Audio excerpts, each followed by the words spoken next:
exes, I do beg you, please do not extend it to the children in any way. Especially you men. Look at that pronouncement on social media, sir. That you even doubt if that child is your biological child. If the child grows up to listen to what you have said on social media, how do you want that child to feel? You don't know you're trying to destroy his future by telling the whole world that you doubt the paternity of that child. That same child you still saw some months ago, and you gave the mother $500. Omono le jadi. Asoro. Bago, how are you, sir? Yes, we are out now. Thank you.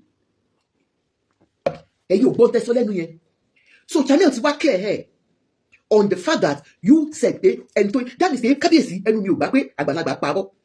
Kí lẹ fi link Ọọ̀ni of Ifẹ̀ pọ̀ mọ́ Chanel pé òun ló introduce Chanel sí yín. Nígbà tí ọmọ yìí wá sọ pé ọ̀tọ̀lẹ́ tó ẹ̀dẹ̀ mọ́ ẹni tó introduce yín sí Chanel. Kí ló dé tẹ fẹ́ pa irọ́ mọ́ Ọọ̀ni of Ifẹ̀ sà? Ẹni tó lọ́rọ̀ lè gbé ní ọkàn yín ẹ̀mẹ́ tó introduce yín sí Chanel. Chanel ti jẹ́ kó yé wa tẹ́ ẹ̀ bá wọn tábà àti wọn yín létí bẹ́ẹ̀ ṣe pàdé. Chanel fi yé wa 5 years ago wípé party lẹ ti pàdé òun ti mutí yó.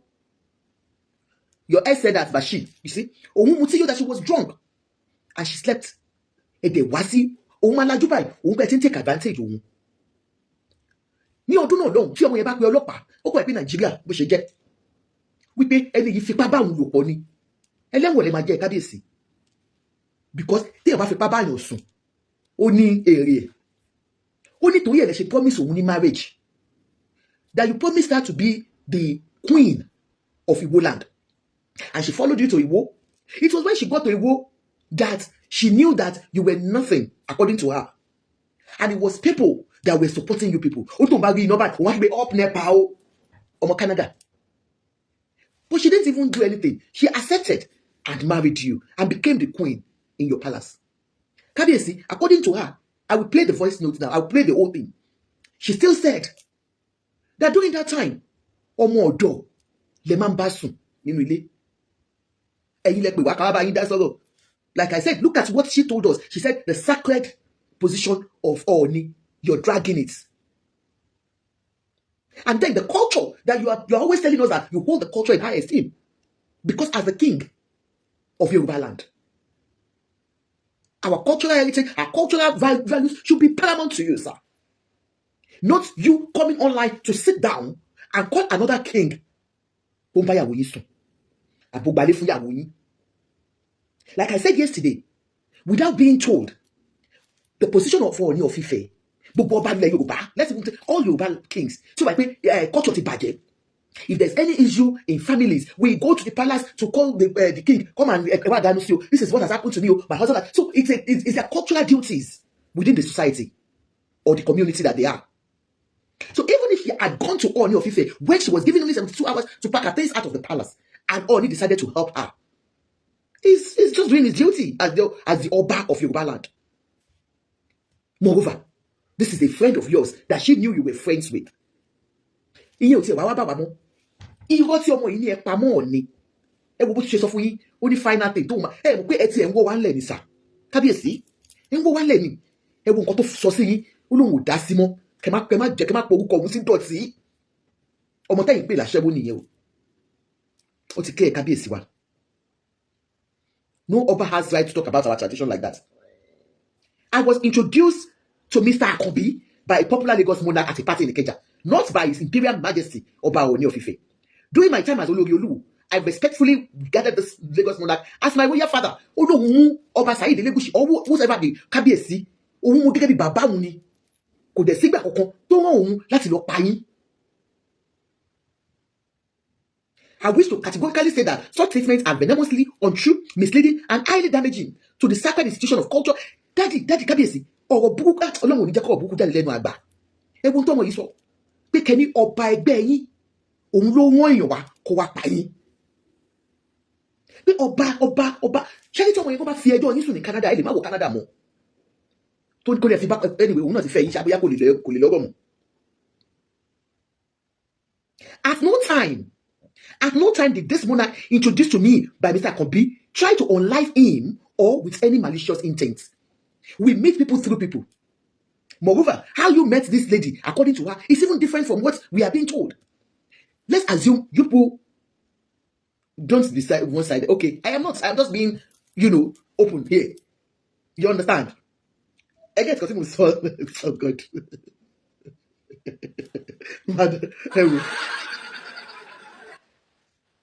Number one, you, Oba Olu, when you started, Dr. Smith, when he was parading her, when he gave her Adeori, Adeori, Tobele Obiri Ninu Palace, you told us you people came from Canada together. Until the lady came out to tell the whole world, Canada, party, let's say, RAP, let's say, bẹ́ẹ̀ ṣe pàdé nìyẹn òun ló tún wá tún sọ yìí ó ní ẹ wá dá sí àwọn ọmọ tóun bí fún yín ẹ fún lówó oúnjẹ ọmọ márùn lẹbí àbí mélòó lọ́nà ẹbí tẹ́lẹ̀ ọmọ mélòó lọ́nà ẹbí tẹ́lẹ̀ kò sí kankan nínú wọn tí ẹ tọ́jú rí ní ọjọ́ kan. The same thing you told her when she asked you pé ẹbí àwọn ọmọ kan ṣùgbọ́n àwọn ọmọ tẹbí yẹn nínú wọn ẹ wẹ́yìn lẹ ní àwọn ọmọ yẹn pé ọmọ àlè ni wọ́n. The same thing náà lẹ sọ nípa ẹ̀yìn ẹ̀yin tèmi ẹ jẹ́ ká gbọ́n kankan so that I refresh ṣe n brain wa. This is your woman. Isolation. I went through 4 years of isolation. I would sit in the palace from morning to night, wait till they bring Nepa. When they bring Nepa, oh, thank you, God, they brought Nepa because we didn't have a gen. Who is the enemy? Them. Who is them? The enemy. Who is the enemy? Them. Who is them? The enemy. Ṣé ẹ gbọ́ àwọn nǹkan tó ṣẹlẹ̀ as at that time? This was 5 years ago. She came to tell the whole world about you. Yeah. Yeah. Start over? Or ibi tí Ọọ̀ni market women come and bring stuff for you and stuff in the culture that would be, and I'll be like, no. And she's like, why now? You're supposed to, you're first hustler. So when I would go and talk to my husband, be like, babe, they said that who told you that? So and so's like, don't talk to her! Don't talk to her! Now if you listen to them, you see what happened to you. Don't listen to them, don't listen. If you follow behind them, I go what? If you follow behind them, don't listen to them. They're jealous of you. They want to be here. They want their candidates to be here. That's what he would. So then I have to stop talking to the people. And it's like, what kind of life is this? So I'm just here in this right now. Well, you guys are going through an isolation. I went through 4 years of isolation. I did sit in the palace. Okay, you want to come up and say something? Wait till they bring Nepa. Oh, thank you. Request to come up. They brought Nepa because we didn't have. I think Senator Rinowo, thank you for the generator. Palace. It was a senator that gave them the generator. The generator we were using, we called it a baby gen because we can only on that gen at 7 o'clock. And when you on that gen, you have to turn off the freezer, you have to turn off the fridge, you have to turn off anything. You can only turn on the lights and the fan. You can't even on AC. That's how I lived for 4 years. But everybody that would come to the palace, they would see me wearing my jalamias that I bought at Balogun markets. They was, I trust that you're enjoying. You're enjoying how I came. And I'm just living in a bondage. I'm living in a cage. We have 2 fence and we have 8 SPU armed police that live with us. 8 SPU armed police that follow us everywhere we go. This king went and told everybody that he caught me red-handed on top of a man. This is why he put us out. Your husband? The Olu of the whole land. I caught you on the man. And he said he caught me red-handed. I would tell everybody what happened. Okay? It came out that he was sleeping with the maid. Fine. I still turned a blind eye to it. This is 2 weeks before being expedited out of the palace. I confronted him. Well, I was very erratic, emotional. Wow, you're sleeping with the maid. So everywhere I go, I have to look at her. And then, it's like, what? Yes, when you're sleeping, even he was sleeping with one girl that the mom is selling attaché outside the palace. Attaché tomato outside the palace. And that's what you bring inside my bed. Now, when these girls see me, they're looking at me like I'm their mates. Oh, I'm disappointed, Your Highness. I'm very disappointed, Your Highness. Do you understand? And I always forgive. I confronted him about the issue with the maid. He said, so do you want her to die? But that's what she wants for us. Anyone that is sleeping with the king, they want to get the person out of the way. Yeah. You understand? So you're putting me in a danger. And spiritual everything. You understand? So he now says, it's allowed, 2 weeks later now. After this confrontation, 2 weeks later, I have a friend that is based in UAE. I haven't seen this friend since 2013. I haven't seen him since 2000. I celebrated my birthday in September. On Instagram, I posted happy birthday to me. And he sent me a message. Happy birthday. What's your WhatsApp? Blah, blah, blah. Haven't talked to me yet. Sent him my WhatsApp. Started chatting. He was just chatting me up. Oh, how are you? How is Christmas? You know, I've seen on your pictures you're looking very sad. I was posting videos on Instagram at the time. He's like, try to post more videos if that will make you happy. Make more videos. You know, I always love you. In Canada, you have friends. Your friends will say they love you. Lagos app that I've introduced to Oluwo. I have another friend based in Turkey that he came to meet us in Lagos. And I had the same conversation with him. Oh, you know, you're my friend. I always love you. Can I come and meet you guys in Lagos? And he came and met us in Lagos. Now this one, she has a boyfriend. And da. So when he saw the message, he started beating me. Hey, beat me up so bad. This was the last beating that I just said, you know what, forget it. Because he was beating me for 4 years. Beating you for 4 years, man. Well, and she showed all this. You know, the first time, I won't even elaborate. I don't want to. You have to tell us because we have to know, and your rights must be very protected. You know what? It's very embarrassing for me because a lot of people look at me, they look at my pictures. Oh, she's so lovely, she's so beautiful, she's so lucky. I met a little girl in Lagos one day with her parents, and the little girl said to me, when I grow up, I want to be Olori, I want to be queen like you. And I said, no. You don't want to be don't aspire to be a man's wife. Go to school. What do you like to do in school? I want to be a teacher. Then be a teacher.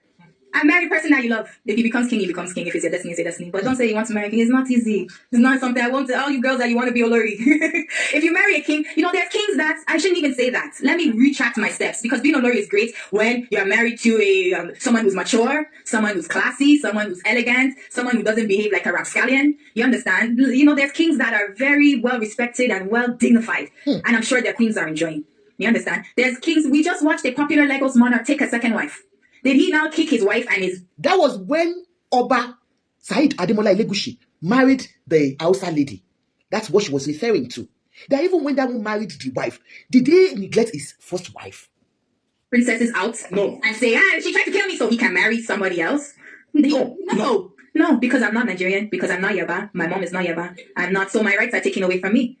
Will any other king in Yoruba land tell the wife and then the crown prince to leave the palace because you've seen somebody else you want to marry? You understand? Your Highness, sorry to cut in.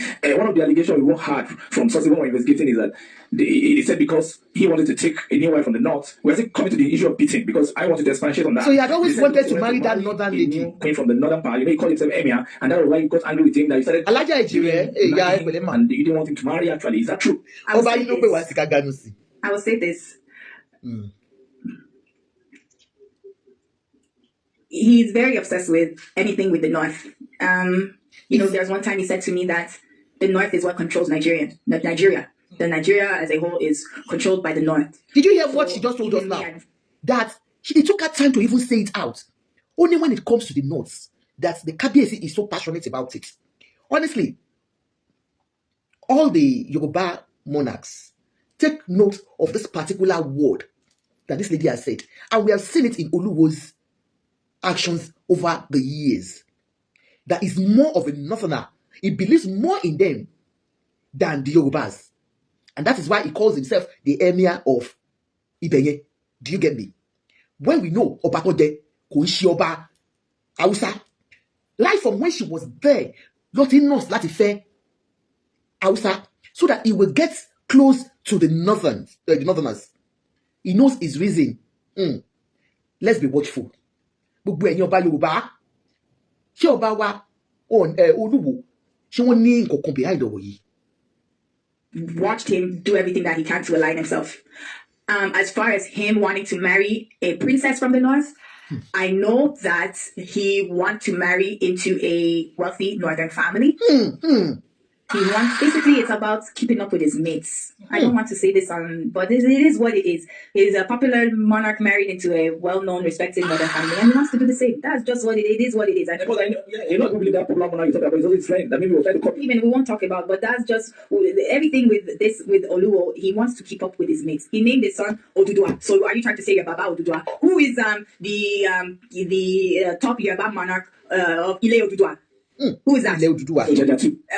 So are you trying to say you named your son Odudua? So you're trying to say you're Baba Odudua? Even His Imperial Majesty that you just mentioned does not refer to himself as Baba Odudua. That's the only of Oba His Imperial Majesty. Does he refer to himself as Baba Odudua? No, Your Highness, no. I rest my case. There's things that there's a method behind the madness. There is a message behind the madness. Did you hear that? She said there is a message behind the madness. That was when they had the issue and she left his palace. wípé ó ti nọ́ọ̀sì láti di kánjú ọba Ọọ̀ni lọ. When he saw wípé Ọba Saheed Elegushi wọ́n lọ fẹ́ Northerner. Let me give us a little background about Ọba Saheed Elegushi. Ọba Adémọ́lá Saheed Ọba Elegushi. His late father, the king, Yekini, was a very rich man, a rich monarch. Tẹ́ bá ń gbọ́ Lẹ́kì, àwa la ní Lẹ́kì, gbogbo Lẹ́kì, àwọn ló ní. He has always been a rich child, and then he became a king. He inherited most of the things from his father. So, Ọba tó bá owó nílé ni Saheed Elegushi. Ọba tó bá owó nílé. So he did not marry the second wife because of money or connection. Oba Saheed Ademola Elegushi has always had his connection right from when he was in his 20s.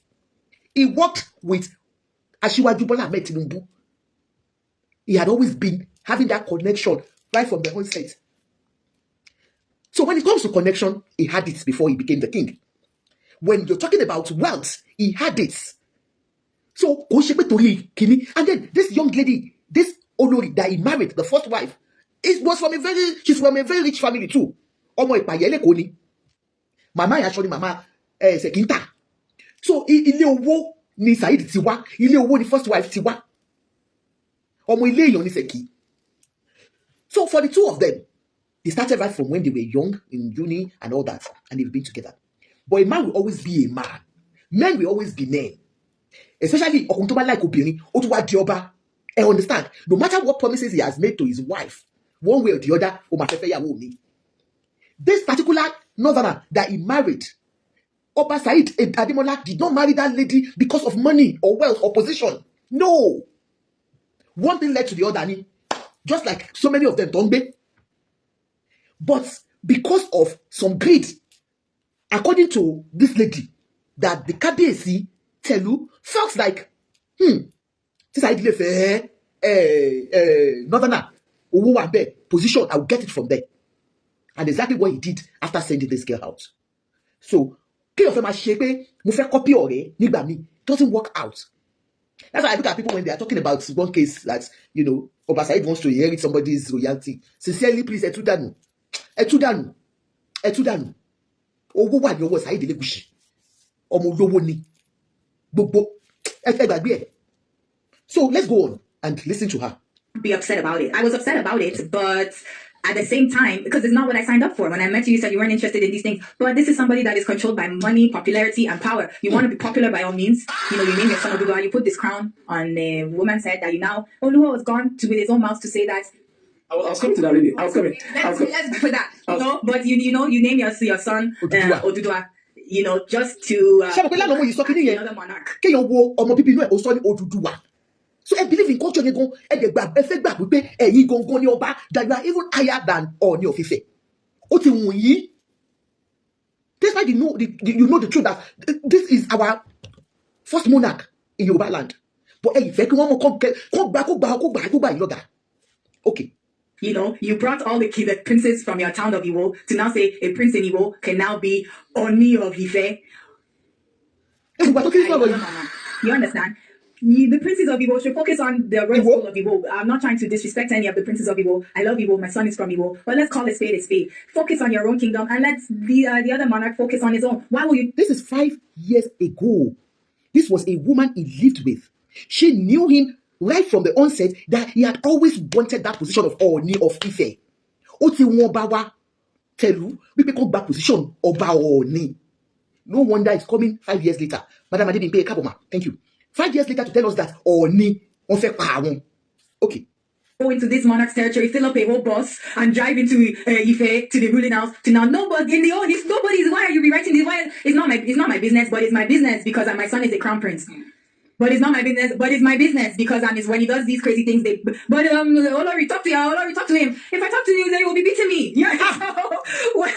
What should I do? You understand? The fact of him wanting to marry him. Even when you look at the allegation of beating, a whole king from Ondo some years ago was dethroned because Ono Iyawo Lie Oba no Olori Odasihoho wọ́n dethrone Oba yẹn. So this lady went through the same thing with Oba Olu. Wọ́n ní kò ṣe pé kí ni ẹ tún yan ìyàwó yín ó yẹ yín sà. Okay, ẹ máa bá wọ̀ lọ. Right, again, he wants to poke at you did this, I can do it too. At the sake of your family. You understand? And it's like, to me, a lot of people are like, but he's abandoned 8 other children, so why do you think he's not going to abandon yours? When I met him, I didn't know that he abandoned 8 other children because Oluwa was not honest. So I need to put that out there because people will be like, but he abandoned the other 8, so why will you think your own is special? I thought my own is special because he's a crown prince born on his father's throne. And according to Yoruba culture, that's a big deal. Correct me if I'm not a historian. No, you're right. Yes, even from the Egyptian culture in the early days, Egypt, one of the biggest and the most respected civilizations. As you come in, please. Child that is born on the throne. Please, about muse. To react. Yes, so I really thought that, okay, let me give this man the benefits of the doubt. We all, as women, I will say this, we all believe the lies when our heart is hungry. My heart was hungry. He said he loved me and I believed him. You understand? So when he told me that my child would be different, and now he's abandoned me and my child, 5 months, no money, no food, no shelter. He provided a Air Ethiopia ticket for us to go back to Canada. Where do you want us to go back to Canada to?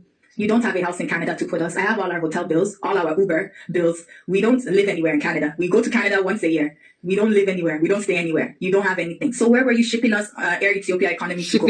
He posted this on his Instagram and then tagged Instablog, tagged Linda Ikeji, tagged Lover, a whole first class king. Why are you posting these things and then tagging blogs? Because you want to trend. You are using bad news to trend.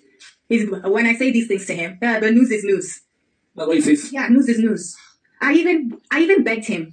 It was January 15th. I will never forget this day. I went into his DM in Instagram because I had to change my number from him. Okay. Because he was calling me and harassing me. That's why are you still in Nigeria? Nobody is going to want you. Nobody wants Olori. I'm the biggest thing that's ever happened to you. You will never meet anybody bigger than me. Your life is over. Just go back to Canada and you don't need to say anything and you don't need to. And I was like, please. And then he used my SIM. So as at that time, Oluwa of Iwo did not even accuse her that she was sleeping or she was being sent by any of the monarchs, whether the Lagos monarch or the one he had lied according to her on now. So where is it coming from? That's why I'm saying this is deeper than just about this lady. It is about the position that I think this our king is all about. Torí tẹ́ bá gbọ́ nǹkan tí lédè yìí ti ń sọ wípé wọ́n ti ń bá Ọọ̀ni jìdánú láti ilẹ̀. Okay. You have to say, man, please. We're left. Right? I had to throw my SIM card away because he set immigration on me and my son. Okay. In Nigeria? No, he called immigration and told them that I'm here illegally, that I'm not his wife. And the document that I'm using, I'm not his wife, so I need to leave Nigeria. So he wanted you out by all means? Wanted me out by all means because I know a lot of things. I didn't tell one person where I was staying. I was staying at Radisson Blu. It was an engineer from Abuja. When he put me and my son on a bus and sent us out of the palace, an engineer from Abuja, God bless his soul, I won't call his name because he's well respected. He now intervened and called the bus driver and said, please bring her and the baby to Radisson Blu. Let them cool off for 2 days. And that's how we ended up there. And that is when he put out the statements. Now, you remember that Oluwo told us 3 days ago that Kabiyesi was the one that put Chanelli in an hotel. She said it was one engineer. Do you understand? Chanel did not say it was one Oba. This was 5 years ago. She would have told us that, thank God, one of the monarchs. Do you understand? She might not even mention the monarch's name. She would have said, thank God, one of the monarchs, gave us the hotel to build in. But she said it was one engineer. Don't do business with her. She's no longer a queen. Nobody should grant her respect towards this office. Nobody should do this. So you're telling people it's okay to disrespect her. Disrespect her. Don't do business with her. Don't help her. What kind of an evil man are you? And I have a son. And I didn't do anything to you. What you're accusing me of, I didn't do. Because when he kicked me out of the palace now, all his friends, all these popular monarchs, all his dignitary friends, what happened? We saw the news. What happened? Oh, she was texting her boyfriend. And what else? Oh, and she tried to kill me. Oh, and she's evil. You understand? Oh my God. Tell the people the truth about what happened. You saw a text message. Somebody said they love me and I didn't correct them. That was what happened. My friend said, I love you. Just try to be happy. You're always a smiling person. Your pictures look sad. I'm coming to Nigeria for Christmas. I asked him, are you going to be in Lagos or Abuja? Then he went and said, oh, look, she wants to meet up with him in Lagos and Abuja. We have 10 armed police that live with us. I never went anywhere alone. If I go to ShopRite or Palms Mall and I need to use toilet, police will wait outside the door for me. So it is not possible. Highly tailored. Yeah. So, this is why I wouldn't have never said anything if Oluo did the right thing. Okay, I don't want to be with you anymore. Here's a house for you and the baby. Here's some money. I will still take care of my responsibility or whatever. Then I won't come out here and be like, oh, this. But you're lying. And you're telling people that you caught me on top of a man. I tried to kill you so that you have reason not to take care of your son and not be like you've done with the other wife. And you've done with this woman that helped you. You said that she tried to kill you. You went to a registrar to mock this woman to do. They are very wicked. I need to say my part because, it's going around to all these people and I don't have contact for them. What about, you asked me, what about all these dignitaries? You were meeting with them, dining. Sorry.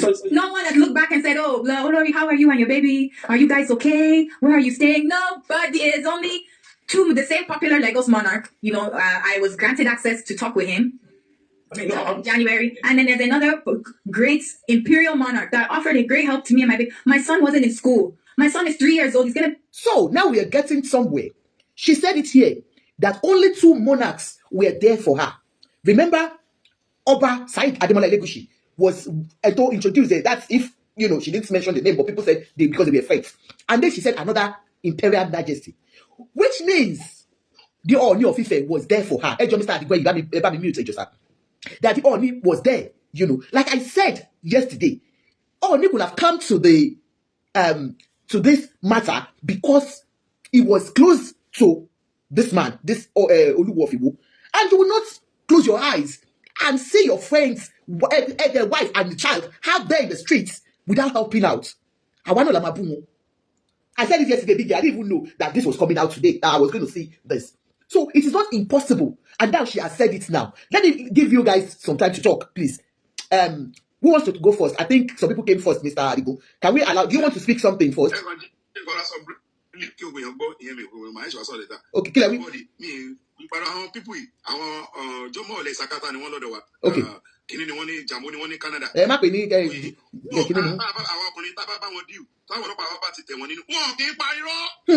ọmọ nàìjíríà ló wà ṣe máa parọ́ fọlọ́pàá níbi iṣẹ́ àwọn ilé wa la òní torí ẹ̀ láti máa sọ pé olúwo náà mọ̀ wípé gbogbo ọkọ tó sọmọ kì í parọ́. kò parọ́ mọ́ lúwo. irọ́ pẹ̀lú bá nínú tó bá ti bínú tó báyìí wá tí gbogbo àṣírí síta ni tí wọ́n ti máa ní sọ pé àṣírí nílò àbí àkàṣe tó bá ṣe. ṣé mo tí mo bá wọn dì dáadáa báwo la máa ń dé ti dáadáa tó rọ́ bá yà á nípa báyìí gbogbo àṣírí wọn tù bí wọ́n ṣe kọ́ mọ́mú gàrí sí ẹ lọ́wọ́ ni ẹ máa bẹ. Thank you, sir. Ẹ wo nǹkan tó sọ fún wa ń sìn. Ó jẹ́ ká mọ̀ pé Olúwo, like you said, pé wọn kì í parọ́. So that means gbogbo nǹkan tó sọ nípa pé Olúwo ti nurse láti wọ ilẹ̀ Haúsá. This is getting deeper because if what she has said, you understand that he has always wanted to have that power. That he had always told her, where the power belongs in Nigeria is with the Northerners, and so he wants to get into them by marrying a princess from the North. Go on. This year, my son never ever went to school. My son went to Bowen Primary Crèche for 2 days, and Oluwo removed that baby from school. 3 years old, my son only went to school for 2 days. My son's greatest dream in life is to go to school, and it was this monarch, an imperial monarch, not Lagos monarch. Don't get it twisted. That put my son in school. My son attends one of the most best schools here in Lagos. My son, since we left the palace, I will say my son's dream has been fulfilled to get an education. And this monarch, I will not even say his name because we all know Oluwo. He's sleeping with my wife. Oh, she's sleeping with him. Nobody wants Oluwo's problem. That's why you will say now, oh, what happened to all those people you used to... I want to ask you that, what is their role? Because I was coming there really... Wow. Questions we sent you. Did you hear that? Now, let's assume that... Where is that? Ogo Pali?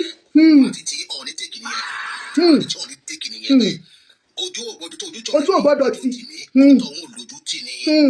ṣe wò pé owó wà jẹ́ kí n ran ọmọdé lọ́wọ́ ọmọ rẹ̀ ẹ̀mí náà ní ọmọ kábíyèsí ni kí ló ṣe tí ó dá tí ò dá kí ni ọ̀ní ṣe tí ò dá ọlọ́mọ ẹ̀ka ọ̀ṣọ́ rẹ̀ ṣe Olúwo wà lọ fún alẹ́ Yorùbá ni o wọ̀lá ìwà lọ́la sí ni wọ̀lá.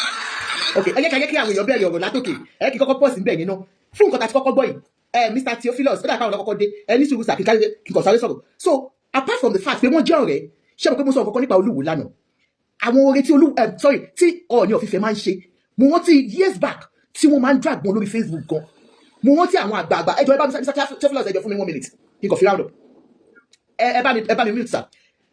Wọ́n gbé àwọn iṣẹ́ wọn gbogbo àwọn iṣẹ́ tó máa ń ṣe wá Ọọ̀ni of Ifẹ̀ on his own without anybody knowing wọ́n máa ń lọ kó àwọn ọmọ tí àwọn èèyàn wa tí wọ́n lọ fi ń ṣe aṣẹ́wó nílẹ̀ Egypt nílẹ̀ kìíní he goes there rent plane for them and bring them back home and he will empower them. Wọ́n kọ́ wọn níṣẹ́ tailor, wọ́n kọ́ wọn níṣẹ́ oríṣiríṣi ní Ọọ̀ni of Ifẹ̀ ń ṣe. For every one of you, tẹ́ bá ń jókòó sórí line tẹ́ ń bú Ọọ̀ni of Ifẹ̀, the man has done so well in Yoruba land, and I can tell you that authoritatively.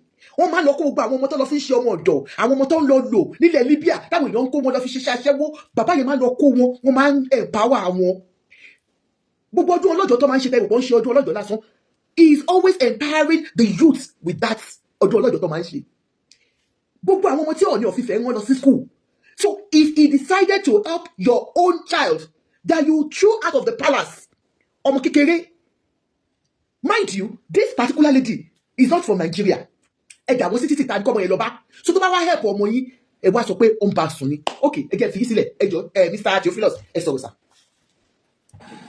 Ẹ kálẹ́ olóòtú. Ẹ kálẹ́ sà. Ṣàlàbíà lẹ́wà. Ẹ kálẹ́ sà. Ẹ kú ètò. Ima, ẹ káàbọ̀. Thanks for the privilege given to me to be on your platform tonight. Thank you, sir. Àkọ́kọ́ náà, gbogbo wa la mọ̀ pé èéfín ni wà. You can never hide the smoke from the fire. Ọọ̀ni has been a philanthropist. We all know that. We've been hearing that. Wọ́n ní ìyẹn lòun lọ sójú ogun ó pa ọmọ ó pa ayọ̀ mẹ́wàá. Ibi tó ti dúró tó ti ń sọ̀rọ̀ ó tọ́ ọmọ adìẹ méjì pa. Ó ṣòpé tí tójú ogun ò bá ṣojú wa. Eléyìí tó tẹ̀ mọ́lẹ̀ lójú wa ń kọ́. Sherry, what I'm trying to say, Oluwo has no good reputation in the first place. Yeah, but however, tójú bá ṣe pé a máa yọ fíhàn ni. Sherry ọ̀rọ̀ ọkùnrin àtobìnrin tífẹ̀ bá wà ní gbọ̀n kankan. But tíjà bá ti dé. Kí màmá tó ṣe yára yín. Èèyàn lè ṣú ó. Èṣù náà dẹ̀ lè yàn. Gbogbo ohun tọ́mọbìnrin yẹn sọ, I'm not 100% sure that he's right. Kò sí bí yàn bá ṣe ya wèrè tó, kó withdraw ọmọ bíbí inú rẹ̀ kúrò nílé ìwé. It's poisicant. Kò yẹ yín mà. So òun náà wọ́n bá fún wèrè lọ́kọ́, ó máa roko sọ́dọ̀ ara ẹ̀ ni. Ẹ wọ́n dásán tí mo ń sọ. Àwọn ló gbéra wọn wá lójú social media ká bá wọn dá sí, ká bá wọn ganu sí according to the way you put it. Bẹ́ẹ̀ni sá.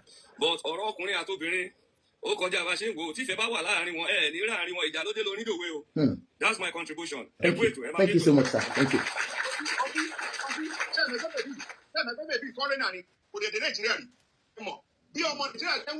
Duke, thank you so much. Okay.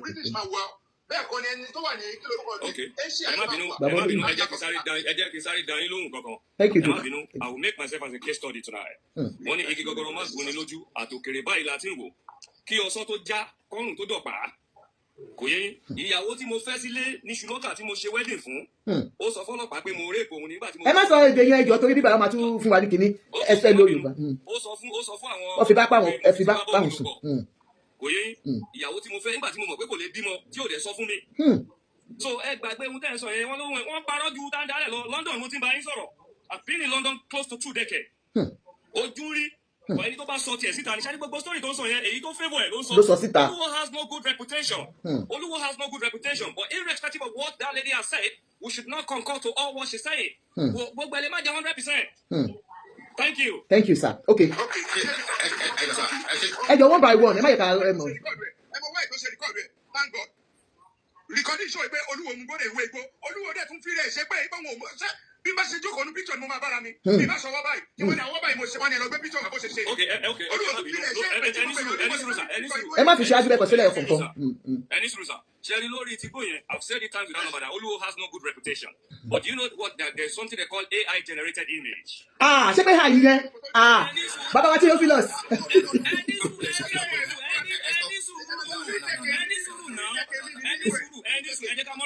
One by one, ẹ má lọ ṣìdájú wa. Nígbà tẹ́ ẹ sọ̀rọ̀ mo dákẹ́. Okay, ẹ sọ̀rọ̀ tán. Mr. Adigun, ẹ jẹ́ kó sọ̀rọ̀ tán, ẹ jẹ́ kó sọ̀rọ̀ tán. We are here to educate ourselves. Yes, sir. AI generated image has been in existence over 10 years ago. Okay. Elematimo, we're talking of, I'm calling you from London, England. Gbogbo ẹ̀kọ́ ló access to social media. That person you saw rapping that song might not even be. Ẹ jẹ́ kó sọ̀rọ̀ one by one, please. Ẹ jẹ́ kó sọ̀rọ̀. Ẹ̀yin tẹ́ ẹ gbé England, ẹ sọ̀rọ̀ máa sọ̀rọ̀. Ẹni tẹ́ ẹ ní yẹn gan, ó lè má jẹ́ pé òun ni ó lè jẹ́ pé AI generated image ni.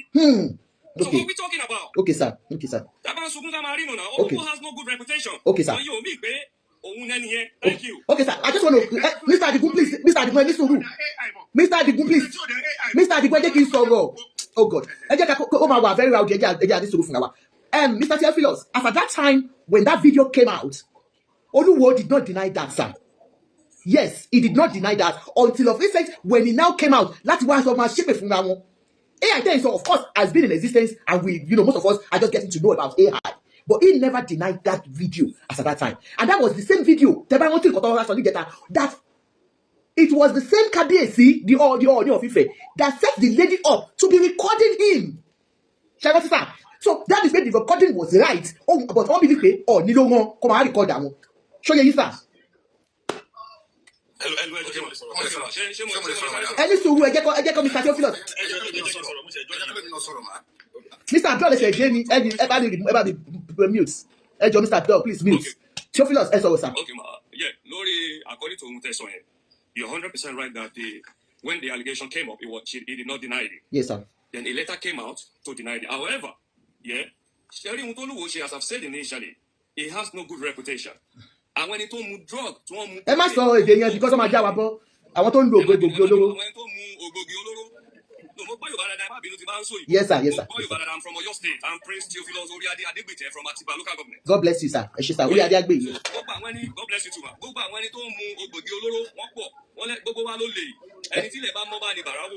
Yes, sir.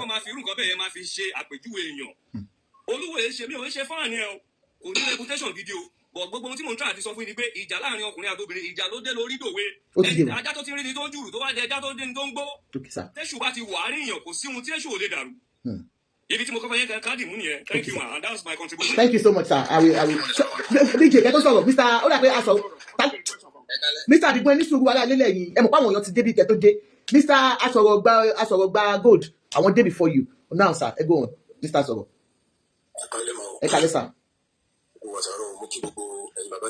Ẹ káàbọ̀ sà. Láti wá tí wọ́n wà ní ẹgbẹ́ mi yìí, mo kí wọn.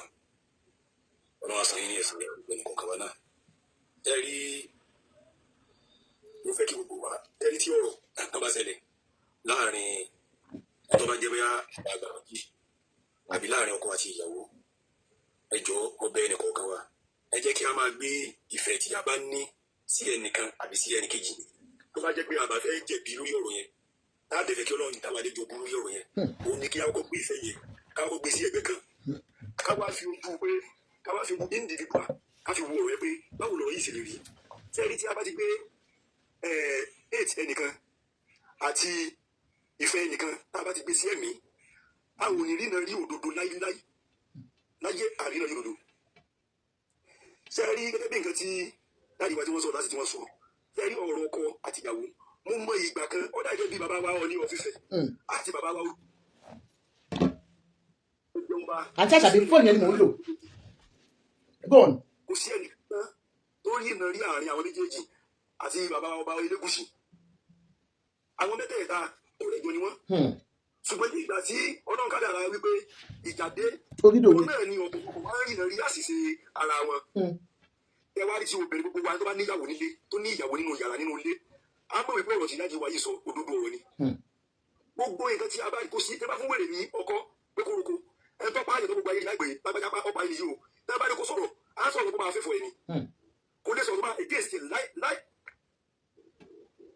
kò lè sọ̀rọ̀ tó máa against láì. So sẹ́ni ọ̀rọ̀ ọkọ àti ìyàwó gẹ́gẹ́ bí èmi o kódà mi ìfẹ́ lóòótọ́ lè máa wo ni mi o àwọn tá àdéjọ́ máa wò á nífẹ̀ẹ́ olúwo tó jẹ́ sẹ́ni pé a nífẹ̀ẹ́ pín ni. Ó níwà àti kàkàrà wà ní lára rẹ̀ tá a fi nífẹ̀ẹ́ rẹ̀. Ṣé wá rí nípa ọ̀rọ̀ tí pé ọ̀rọ̀ fámìlì nípa ọ̀rọ̀ ìyàwó èmi ìfẹ́ dá sí i nídìí téèyàn bá dá sí èèyàn jẹ̀bi èèyàn bá jẹ̀bi o èèyàn jẹ̀bi ọ̀rọ̀ nǹkan. So gẹ́gẹ́ bí nǹkan tí àwọn tí wọ́n jẹ́ àwọn wọ́n dẹ̀ tó fẹ́ jẹ́ kí ẹ jẹ́ kí gbogbo wa mọ̀ pé ọ̀rọ̀ yìí ti wà nílẹ̀ sìn kò sí ọdún kékeré tí wọ́n ti jọ fà á tó ní wo sọ ọ̀rọ̀ yẹn jáde tó bá wá jẹ́ pé òun gangan náà tó bá bàbá olúwa náà ò bá ní evidence tó dájú lọ́wọ́ torí pé tó wà educated ni wọ́n tí wọ́n bá ní confam evidence lọ́wọ́ wọ́n lè ever wá sí orí ayélujára wá sọ ọ̀rọ̀ yẹn jáde tó bá wá jẹ́ pé wọ́n bá mọ̀ wípé àwọn ní evidence tó dájú lọ́wọ́ gẹ́gẹ́ bí wọ́n sọ fún àwọn 21 days wọ́n máa kọ́ ọ̀rọ̀ wọn. àti fóònù yẹn ni mò ń lò ẹ bá máa gùn kékeré gùn sí màsís. wọ́n ní kó jẹ́ wọ́n bẹ̀rẹ̀ pàdé ní kóòtù. bàtà rí àwa tí a jẹ́ aláàtà bá a ti wà yìí nìsín lè sọ fún mi ṣé rí gbogbo àwọn tẹ̀ ń wò yẹn àwọn tí wọ́n jẹ́ àwọn bàbá gan ohun tó pa wọ́n pọ̀ òun náà ló tún wọn ká gbogbo wọn pátá òun náà ni wọ́n ní ibi tí wọ́n ti bẹ̀rẹ̀ ìgbésí ayé wọn gbogbo wọn pátá òun náà ni wọ́n mọ ẹ̀kọ́ tó dàgbà pọ̀ láti ilẹ̀. So nísìnyí Say you blame. It's so tell the person that what you do is not good. Okay.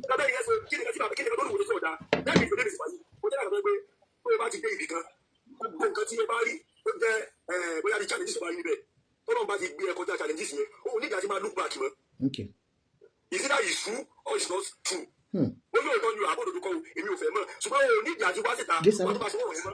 Okay. Mo fẹ́ bèèrè question lọ́wọ́ yín sir, ẹ má bínú. Most people tí wọ́n máa ń wá sórí line and bóyá ìwà àti Olúwo bó ṣe máa ń sọ̀rọ̀ ni wọ́n máa ń sọ wípé àwọn ọmọ Olúgun ò nífẹ̀ẹ́ Olúwo. Ẹ jọ̀ọ́ ẹ kàn sọ àwọn ìwà tí ó wù yín tó máa ń wù tó wù yín tẹ́ pé a lè kọ́gbọ́n lára wọn. Ó jẹ́ ọmọ ìwúrí mi wáyé. Lóòótọ́ ọmọ gbogbo yín ni mo jẹ́ o, ṣùgbọ́n lẹ́nu bàtà wà náà dáyé, a bá wọn nǹkan kọ̀ọ̀kan níwò. Ní ọjọ́ tí bàbá wa Aláàfin Ọ̀yọ́ tí wọ́n wá sí Ìwó, wọ́n mẹ́sàn ọ̀rọ̀ kan níbẹ̀ ni wọ́n ti ń sọ̀rọ̀ bàbá wa Ọba Àtàọ̀jà àtolúwo. Wọ́n sọ àwọn ìtàn kan níbẹ̀. Sẹ́ẹ̀rí látàrí wípé kí ni nǹkan tó mú Ìwó wá bó ṣe wà yẹn? Òun náà ni gbogbo nǹkan tó jẹ́ ẹ̀tọ́ àwọn àtàwọn tó jẹ́ kó máa wọ inú ìlú, àwọn kan ni wọ́n ń ṣe kí ni? Àwọn kan ni wọ́n ń tẹ̀ mọ́lẹ̀ kan sọ́ọ̀dì dára wọn. Tẹ́ ẹ bá gbogbo àwọn tó bá pẹ́ ẹ lọ sí gbogbo àwọn tó sọ̀rọ̀ yìí, sẹ́ẹ̀rí inú nǹkan tó máa ń tó ènìyàn lájì nù, tẹ́ ẹ bá fẹ́ mọ òdodo ọ̀rọ̀. Ẹ lọ sí inú ìlú tẹ́ni yẹn ti ń lù, ẹ lọ béèrè nípa ìwà rẹ̀. Àwọn tí wọ́n ń sọ̀rọ̀ ẹni láì dá, ẹ lọ béèrè nípa ìwà ẹni yẹn. Ẹ ó da èyí tí wá sórí line sí ẹ wá you need to talk about ṣé gbogbo àwọn èèyàn tó bá wá sórí bíbá yìí náà ọmọ sọ̀rọ̀ ni ẹ̀yin náà sọ nǹkan gidigidi tó ń ṣe. Àwọn nǹkan tó jẹ́ nǹkan tó jẹ́ pé bóyá láti federal ni o bóyá láti tó jẹ́ pé nǹkan mìíràn mìíràn wọ́n gbé wọn lówó wọ́n máa tá síta ni. So àwọn ò tá síta mọ́ àbí. Nígbà tí Olúwo dé ó bá wọn fà á. Ìpè láyé lè sọ wípé bí mo ṣe wà yìí ní kọ́ńtà àgbàgbà àdébà sukùl kan wà ní Ìwó tó jẹ́ university of tóbi dáadáa. Wọ́n gba nígbà tí bàbá wa Ọládùsóyè tí wọ́n wá lọ́jọ́ ọba àtàná tí wọ́n wà ní orí àpèrè wọ́n sì àárẹ̀ ìdájọ́ ọdún 6 kó lè kó wọ́n wájà. Wọ́n mọ̀ ní pé wọ́n jẹ ọba mi àyìnmọ́yé ilẹ̀ lọ́dún wọn ti tà ilẹ̀ bàbá àti tèmi tó wà níbẹ̀. Ẹ bá tó sùtù olùwọlé ilẹ̀ Saka wà níbẹ̀ ilẹ̀ Saka ó wà níbẹ̀ ilẹ̀ lọ́dọ̀ ó wà níbẹ̀. Ẹ ló sà ẹ kalẹ́ sà ẹ jọ nǹkan tó ń béèrè lọ́wọ́ yín kó lè ń padà dáhùn ẹ ti ń lọ sí àwọn bòmí wọ́n ní kẹ́ fún wọn ní sáǹpù ẹ ti lọ sí bòmí. Àkúndà ni mo mú wa. Ẹ jẹ́ orúkọ yín ẹ jẹ́ kó ròyìn asọ̀rọ̀ ìgbà góòlù ẹ má sọ̀rọ̀ ìgbà ké ẹ jọ sà. Mo mú wa náà ni tó ẹ jọ àlẹ́ bá mi fara balẹ̀ díẹ̀. Ó yẹ go on sà à ń gbọ́ yín. Ní ìgbà tí wọ́n mú láti àwọn tí wọ́n wà lórí àìmọye oríṣiríṣi àwọn nǹkan tó jẹ́ nǹkan àwọn bẹ́ẹ̀ bí ọ̀rọ̀ àwọn nǹkan ẹ̀lẹ̀ onígbogbo ti ṣe kí ni wọ́n ti ta náà nígbà tó lúwòde ní oríṣiríṣi àwọn ọ̀rọ̀ yìí ọ̀kan lára ó ní oṣù ọ̀nà ẹ̀kọ́ lẹ́gbà láti ọmọ ẹgbẹ́ ayé lẹ́gbà yìí ọ̀fẹ́ ìgbà padà ẹni tó pẹ̀tù sàwọn ẹ̀ nígbà náà òun náà ni former president wa tí wọ́n ń gbé. Asọ̀rọ̀ gba gold mo lè bring out ọkọ̀ nísìsiyìí pé nítorí pé wọn ò jẹ́ kọ́ bá yín ta lẹ́yìn.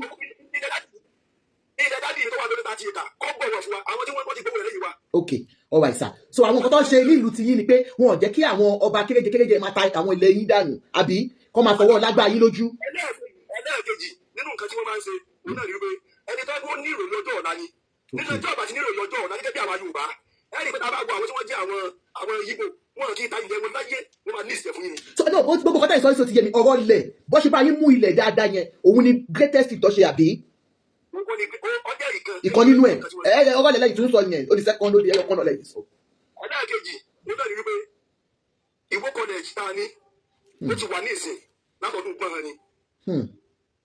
Ẹni tó jẹ́ ẹni tí à ń pè ní bàbá àbọ̀bá jẹ́ ẹ wà ní wọlé kí wọ́n ti sọ di lọ́wọ́ kí wọ́n ti approve ẹ̀ kí gọ́ọ̀mẹ̀ntì approve ẹ̀ tipẹ́tipẹ́. Ṣé bàbá Adédògún àbí Ògúndògún? Bẹ́ẹ̀ni. Tó sọ pé wọ́n jẹ́ ní jabalajabala. Okay.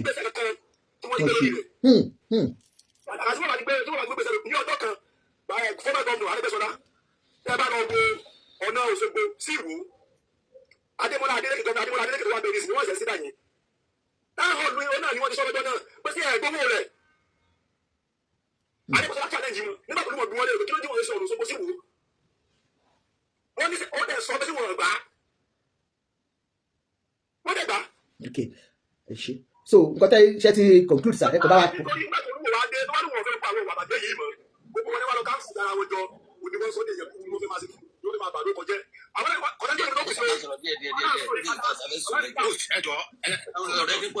Ẹ jẹ́ kó conclude wọ́n máa conclude sí ẹ má worry èrò pọ̀ nílẹ̀ dábìí wa asọ̀rọ̀ gba gold ó yá ẹ kò conclude so nǹkan tẹ́yìn wá sọ fún wa nísìnyí pé Ọba Ọọ̀ni ni à ń sọ nísìnyí sà mo ti gbọ́ ọ̀kọ̀ tẹ́ kọ́kọ́ sọ ẹ̀yin ọ̀rẹ́ ni wọ́n tẹ́lẹ̀ ìjà ló dé lórí dòwe ṣé lóòótọ́ ni wípé ọba wa Ọọ̀ni wọ́n lọ ṣe tààtààtà fún obìnrin wọn àbí kílẹ̀ yìí fi pé ó ń ṣẹlẹ̀ láàrin wọn ṣọ́wọ́ obìnrin ni àbí nǹkan mi.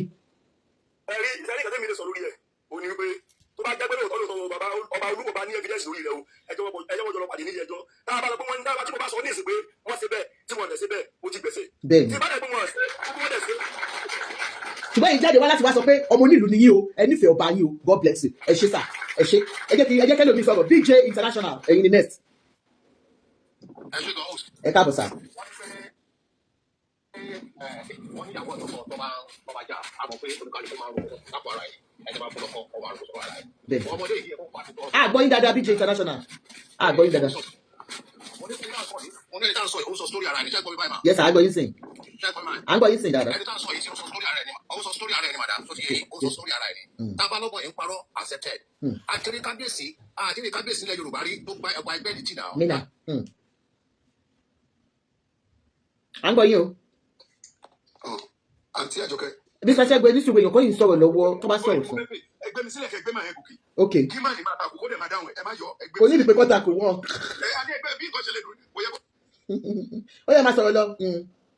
ẹ ṣe máa gbé bàbá yẹn wá ẹ máa gbé bàbá yẹn wá sókè o èmi ti sọ̀rọ̀. Mr. sọ̀rọ̀ gbàgbọ́ òbí bọ̀lẹ̀ wà ẹ padà ó yá ó dà pé Mr. Akérésì jẹ́ wọ́n ti bọ́ sílẹ̀ Prince ẹ̀yẹn sọ̀rọ̀ sà. Prince ni next after yín ni Prince ẹ̀yẹ ẹ káàbọ̀ ó yá Prince.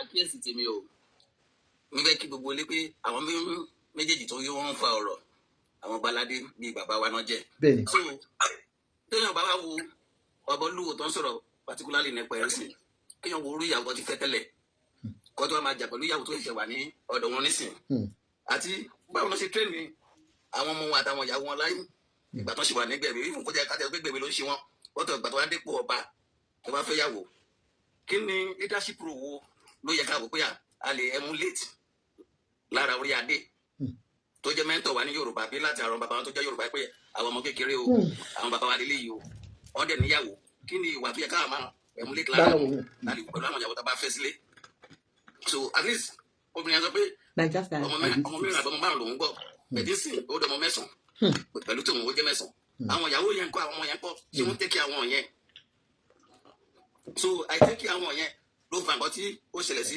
ọmọ ilẹ̀ tó padà fẹ́ sìn because tí ọba ti ń tẹ́kì àwọn ọmọ tó ti wá wájú ọ̀rẹ́ di tẹ́lẹ̀ kí ni ẹ̀ máa wà nù wẹ̀ tòtò díẹ̀ sẹ́ni pé àwa wọ ọmọ ẹ̀ ọmọ tó tún wá bí lórí tẹ̀ àwa lè jáde. wọ́n tọ́ tẹ̀lé ọmọ àlè ní báwo wà ṣọ́pọ̀ àwọn làwọn bí.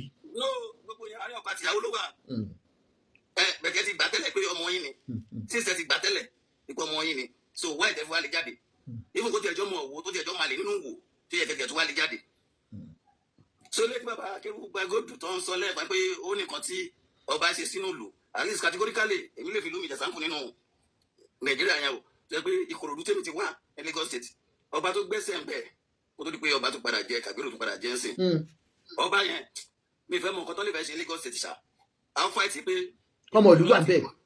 àwọn èlò Ìkòròdú láti ní position bíi pé àpáti pé ọmọ ìlú pé ẹ fẹ́ ṣe modern school ẹ fẹ́ ṣe government school ẹ fẹ́ ṣe anything mi fẹ́ mọ orí ilẹ̀ ẹbí tí gọ́ọ̀mẹ̀ntì bá sọ pé àwọn interest sí ọba máa lọ fẹ́ tó pa wẹ̀ pé development ìgbé because àwọn ọmọ ìlú máa benefit nínú school yẹn o nínú model yẹn o nínú university yẹn o nínú gbogbo ẹ o wọ́n máa make sure pé kíní yẹn wá sí Ìkòròdú ẹ wá wo Ìkòròdú ń sìn yìí o tó bá ń sọ̀rọ̀ Lagos State ń sìn tẹ́lẹ̀tẹ́lẹ̀ náà máa gbọ́ Àlímọ̀ṣọ́ ló tóbi jù nísìnyí Ìkòròdú is number 1 kí ló fà gbogbo school tí ọba yẹn ti fight fún gbogbo hostel gbogbo model estate tí àwọn máa ń wá láì gbà yẹn àwọn máa ń wá gbà yẹn àti àwọn former military governor tó ti ṣe tọba yẹn ti dúró gbogbo ẹ̀ wá sí area tó jẹ́ káwọn ọmọ olùgbọ́n kó mọ̀ pé àwọn àlejò wà nínú ìlú àlejò mélòó lolúwo ti gbé sínú wò àbí school model wo ló wà nínú wò àbí secondary school ọ̀tọ̀ ní kọ́mọ̀tálẹ̀ o ọ̀tọ̀ ní pé kí development wà nínú ìlú ọba tó wá fẹ́ yàwó nìyẹn kò respect ìyàwó ẹ̀ ọmọ àti gbọ́ pé ó tún bá àwọn maid àbí àwọn ọmọ alátakùn sùn níbi tó bìnrin pọ̀ dé so ó yẹ kí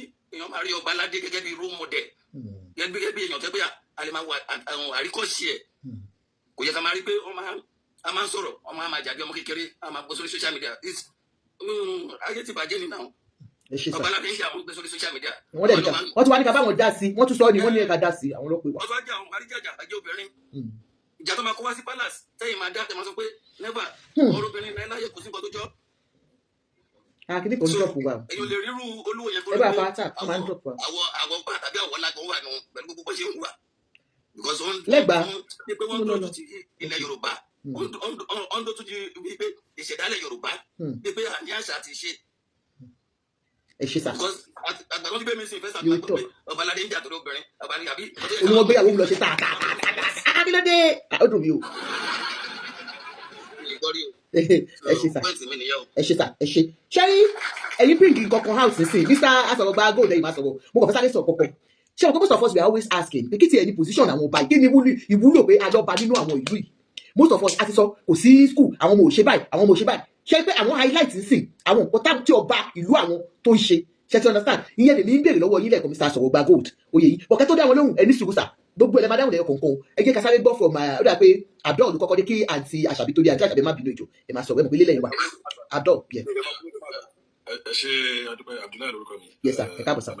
Amẹ́ríkà ni mo gbé ní Houston, Texas, ọmọ Ìbàdàn ni mí. Okay. Nǹkan tí mo kàn fẹ́ sọ lórí ọ̀rọ̀. Lẹ́gbàá kí ló gbé yín ṣubú tẹ́lẹ̀ Ọlọ́run jẹ́ ṣubú. Ẹ káàbọ̀. Tí mo fẹ́ sọ lórí ọ̀rọ̀ tó wà nílẹ̀ ni pé màá fẹ́ mi ní sọ̀rọ̀ much because of Mr. Asọ̀rọ̀gba Gold ó ti sọ a lot. The only person tó lè evaluate ọba ìlú ẹ̀ òun lọmọ ìlú tó ń gbèlú.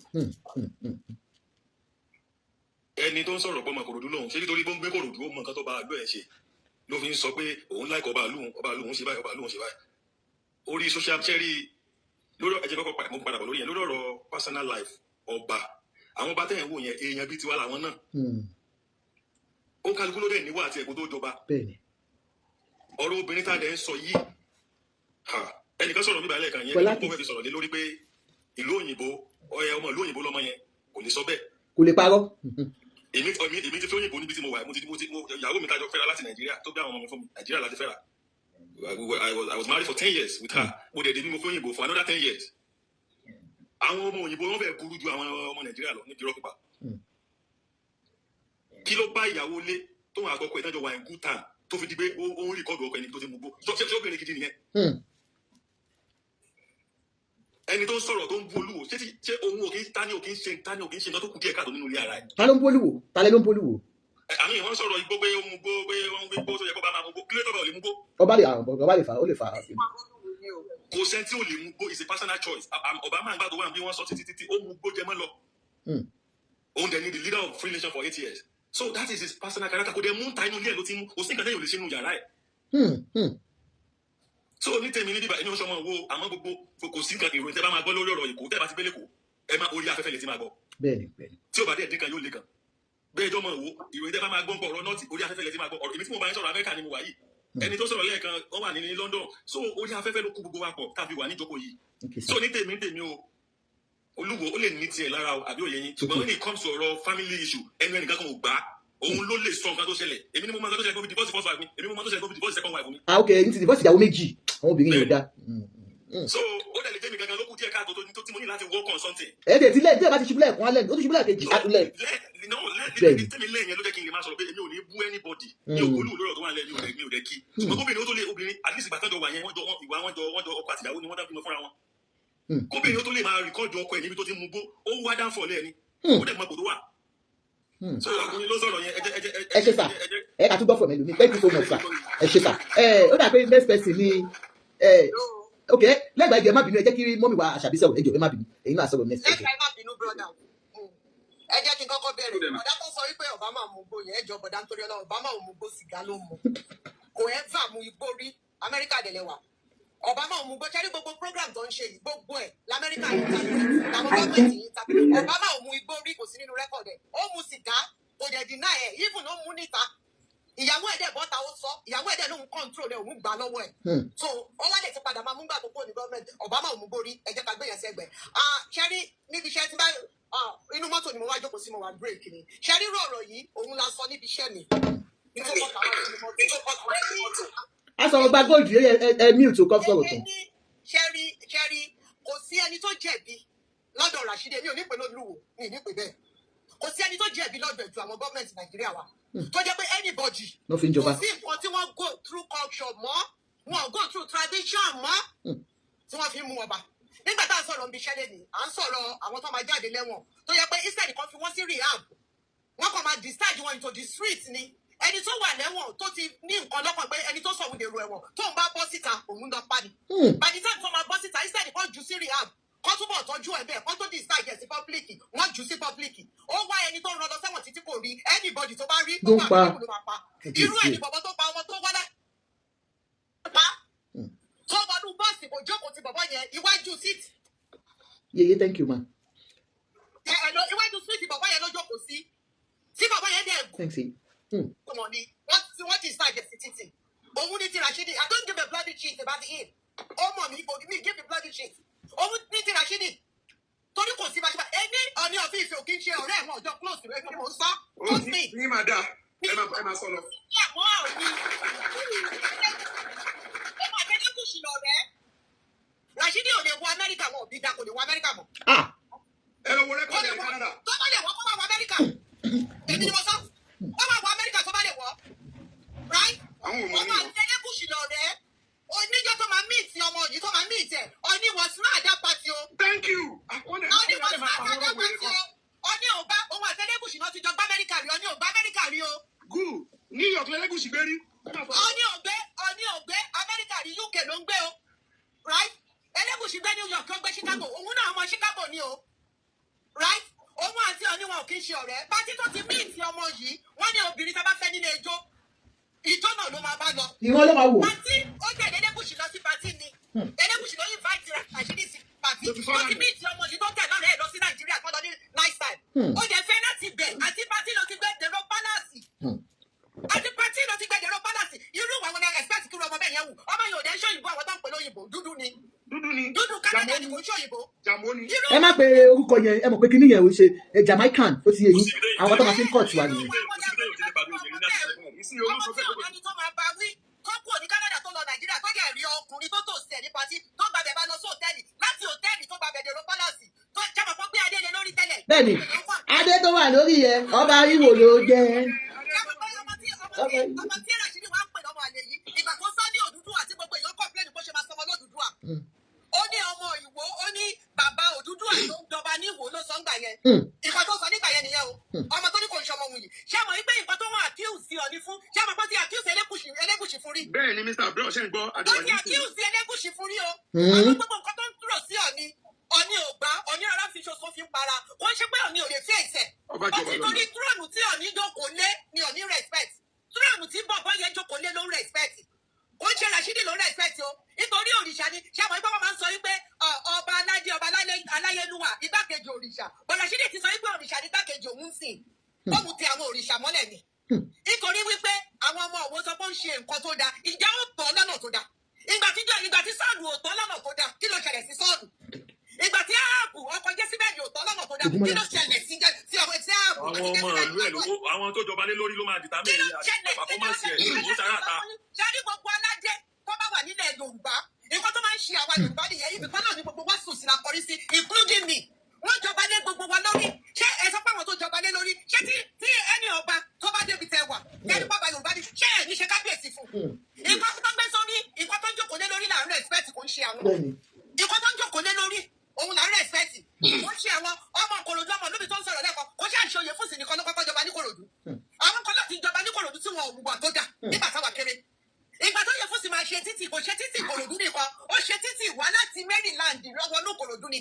Nítorí pàánù yẹn wọ́n máa ń ná accident ó dẹ̀ máa ń claim life. And that was the only road tó pín Ìkòròdú àti Ìjẹ̀bú-Òde àti Ìbàdàn àti gbogbo ẹ̀ láyé ìgbà yẹn. Right? Amenities wọ́n ti lọ ṣe amenities kọ́ là ń sọ bí repetition ìdẹ́ǹtì tí ọba máa fún yín ẹ̀yin ọmọ Ìbàdàn ẹ wo bàbá tó jọba nísìnyí ládọjà ẹ wo bàbá bàbá yìí ti lóògì sílẹ̀ kó tó jọba àlù yín ẹ wá wo bí ayé ṣe yẹ òun kọ́ láyé yẹ ẹ̀yin ọmọ Ìbàdàn gbọ́gbọ́ láyé yẹ torí kò dúdú tì yín ẹ bá fi sí kò dúdú tì yín ẹ̀yin ọmọ Ìbàdàn ní kọ́dà wọ́n ní ayé ládọjà máa yẹ gbogbo ọmọ Yorùbá láyé ládọjà máa nìyẹn nítorí àwọn ẹ̀yà máa fọwọ́ sọ̀yà wípé ọba ilẹ̀ Yorùbá ni ìpọ́nú àwọn ọba ńláńlá ilẹ̀ Yorùbá ni wọ́n sọ pé wọ́n lè èèyàn kan ju ẹ lọ èèyàn kan jù mí lọ mo ní kí ló fi jù mí lọ kékeré tó fi jù mí lọ ẹ̀ṣọ́ ṣe kókó ni kò sí bá ṣe lè sọ Rashidi lè ju Ọọ̀ni lọ o ó lè ju Ògúnwùsì lọ o bàtà orí ìsìtì Ògúnwùsì wà yẹn orí síìtì yẹn ó ju gbogbo everybody nílẹ̀ Yorùbá lọ kò ń ṣe ní ìtàn là ń sọ sí à ń sọ ipò tó wà yìí Rashidi dẹ̀ mọ̀ wípé irọ́ òun fabricate láì yẹn ni for the fact that pé the same thing náà tó sọ fún Elégùṣì nígbà yẹn the same thing tó sọ fún Rashidi tó sọ fún Saheed nígbà yẹn náà nìyẹn pé ó plant lady yẹn ìwọ lórí lady yẹn ló point ẹ nípa títẹ lọ Rashidi oyè mi oyè ẹ ìwọ lórí torí bó ṣe ń jọ ló point ẹ wọ́n dẹ̀ connect ẹ mọ kò sẹ́ni tó bẹ tó ṣe wọ́n kàn sọ fún pé you are a king you are a first class king náà sọ fún kò sẹ́ni tó bàbà tó gbé lọ sọ́ọ̀tẹ́lì o wọ́n ọ̀bẹ tó ṣe ẹ o nítorí ó ní wọ́n plant ẹ fún ẹ bó ṣe sọ fún Saheed náà gbà yẹn nìyẹn tó dìjà láàrin ìwọ àti ẹ Ó plant ẹ̀ fún ẹ tó fi bímọ tó fi sọ pé òdúdú àtọmọ ẹ ń jẹ ojú gbogbo Yorùbá lọ nígbà yẹn. Alright, but irú rẹ̀ tó fabricate yìí, ó dá kí wọ́n lọ sí court. Ó kàn jẹ́ wípé ẹni ìtògúnwùsì ó ti tó tutù jù. Ó jẹ́ kó lọ sí court, ó jẹ́ mọ̀ pé fabricate irọ́ yẹn ni. Ó mọ̀ ipò fabricate ẹ̀ ni. Kò sí èèyàn kankan tó fẹ́ rọ anybody lóyè. Wọ́n máa lọ kọ́, tó bá jọ̀bọ̀ Ìbàdàn ni èmi ò ti gbé lọ kọ́. God bless you, ma. God bless you, ma. Àwa lẹ́ ń dójú tì ẹ̀yin tẹ́ pẹ́ra yín lọ adìyẹ ọba. Wọ́n jẹ́ ti sọ tẹ́lẹ̀, kò sí bẹ́ẹ̀ ṣe máa ṣe bòlò tí ò ní rú bẹ́ẹ̀. Ó ní ìyá ọdún tó fi ṣẹ̀wọ̀n l'Amẹ́ríkà náà, ẹ jẹ́ ká sọ̀rọ̀ síbi tọ́rọ̀ lọ. They sent you back home. Rashidi wojú mi, they sent you back home.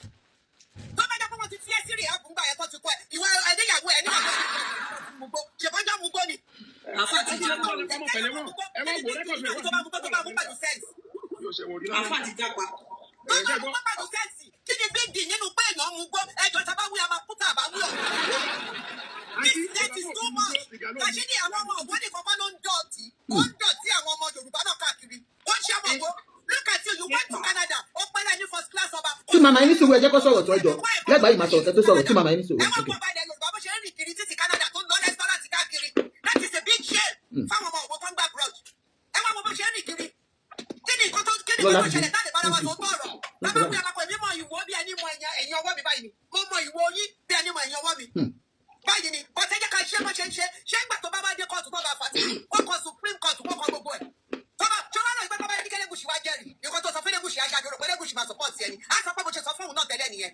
Ó lè ní evidence kankan lọ́wọ́ ẹ wá lọ pé àìjáde ó wá ń gbéyàwó ẹyọ Naomi kú ọ̀rẹ́gbẹ̀ Ògúnwùsì ẹ wá gbéyàwó ẹ̀ sí ó wá sọ pé báyàwó ẹ̀ sọ̀rọ̀ nígbà tó Elégùṣì connect wà tọ́ ni tẹ́jọ́dọ̀ ẹ̀ ń ṣọ̀ rẹ̀ ẹ̀ ẹ̀ ń ṣe wọlé wọ̀ta ẹ̀dín gbàjẹ́jọ́dọ̀ rẹ̀ gan ẹ̀ ń ṣe wọlé wọ̀ta kẹ pàdé ara yín pàtí kẹ kíra yín kẹ ṣe gbogbo ẹ̀ náà ni ó ṣe kò jẹ́ sí ní pàtí ibi tó ti gbé ọmọ Canada fún ẹ kò bẹ́ẹ̀ wà ní pàtí yẹn ṣé tí wà tìyàwó ẹ bá wá jà tó ní bá gbọ́ ṣẹ̀ṣẹ̀ ní kó sọ fún òun fẹ́ bá yín parí ẹ̀ ó ní wọ́n plant ẹ̀ fún ẹni ṣé àwọn náà ṣé Saheed tó introduce ẹ̀ sí ẹ ṣé bẹ́ẹ̀ tó ṣẹ̀ ṣé òun ló bẹ́ẹ̀ tó ṣẹ̀ ju kó introduce ẹ̀ sí ẹ lọ ó ní wọ́n plant ẹ̀ fún ẹni it was a plan it was a kíní kan ó rí ìkọ̀kọ̀ sọ ṣá ó ṣàfẹ́ máa fa wàhálà kó lè máa wò yí pé tó bá kúkú máa jẹ́ activist gbé adé kalẹ̀ ó jẹ́ ti gbádé kalẹ̀ ó ti ní láwà ní àwọn ọmọlà ló fẹ́ wé kó fi kalẹ̀ wọ́n kúkú jẹ́ activist yẹn kó ń ṣe wípé tí nǹkan kan bá ti ń lọlẹ̀ nígbà tó rí pé Aláàfin of Ọ̀yọ́ tó rí wípé gbogbo kéèsì tó ń bọ̀ nífà kò dé sẹ́ǹdì kò ṣe gbogbo àwọn èèyàn jáde ìwọ náà tún wá gbé nǹkan mi ò tún fabricated defamation of character ni ó mọ̀ wípé ìlú tó lè wọlé ni tó bá ṣe bẹ́ẹ̀ yífun ní Canada tó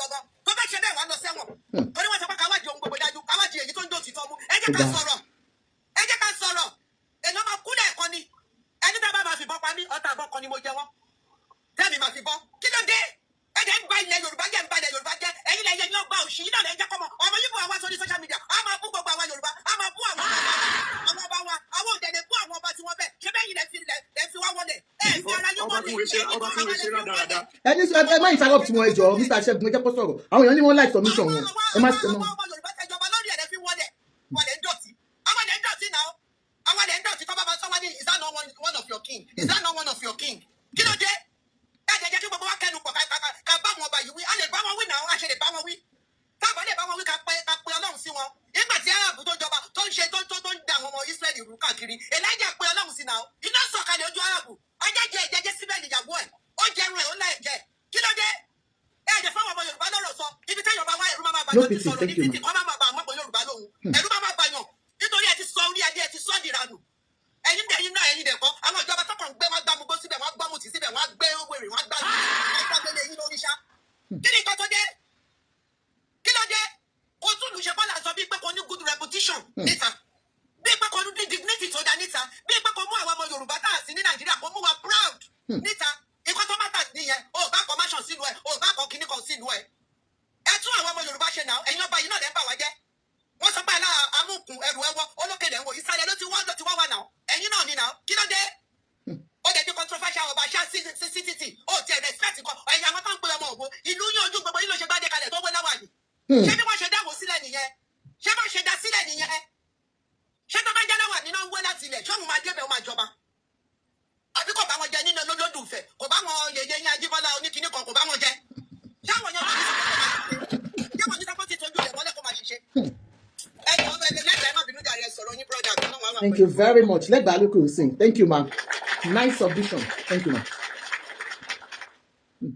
Mo kí gbogbo ẹ̀yin àgbààgbà tẹ́ wà ní orí platform yìí, mo dẹ̀ kí olóòtú. Ọlọ́run ò ní jẹ́ ká tẹ ojú rẹ̀ mọ́lẹ̀ bí màmá wa ṣe ṣàdúrà fún wa. Ṣẹ́rí ó dáa kí a máa sọ àwọn òdodo ọ̀rọ̀ kankan níbi tí ọ̀rọ̀ bá ti tẹ́jú.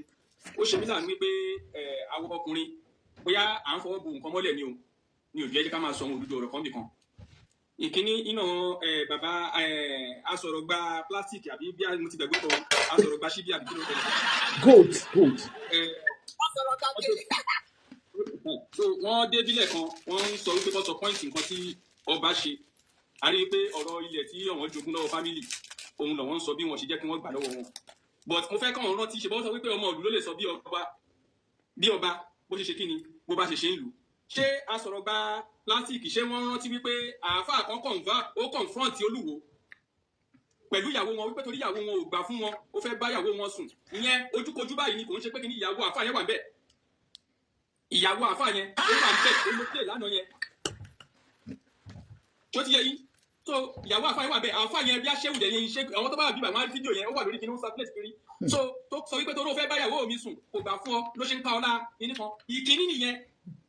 Àwọn sọ wípé arábìnrin yìí ń parọ́ wípé ọ̀rọ̀ relationship èèyàn ò lè dá sí. Àwọn táwọn sọ wípé ọ̀rọ̀ relationship èèyàn ò lè dá sí the same àwa yìí náà là ń fi stylishly sọ̀rọ̀ tó ń fẹ́ fọ Olúwo tó dẹ̀ ń takú arábìnrin yẹn. Arábìnrin yìí kò ń ṣe pé òun ló kọ́kọ́ jáde wá sọ̀rọ̀ ọ̀rọ̀ ti bọ́rọ̀ lẹ̀ sí Olú Ìwó. Sínú ẹbọ ni ẹgbẹ́ abọ́ ni ẹ̀yin dẹ̀ ní next. Olúwo ti bẹ̀rẹ̀ sí sọ̀rọ̀ obìnrin yẹn ti rí wípé ọ̀rọ̀ yẹn ti ń jọ irọ́ mọ́ òun. So kọ́rọ̀ tòun náà kó má di ọ̀rọ̀ èbù kó má parọ́ mọ́ kó tó sún jẹ. So ó ní láti jáde kóun náà sọ tẹnu ẹ̀. Ẹ wá wo ọ̀rọ̀ tí arábìnrin ti sọ èyí tó ti sọ kalẹ̀ sìn kò ń ṣọ̀rọ̀ ọdún mẹ́ta. Ẹ wá wo ọ̀rọ̀ yẹn ò jẹ́gẹ́ ẹ wo nǹkan tó Olúwo ń sọ sìn ó ti lé ní bí four fashion tí Olúwo ń sọ tí ò lè jọra wọn.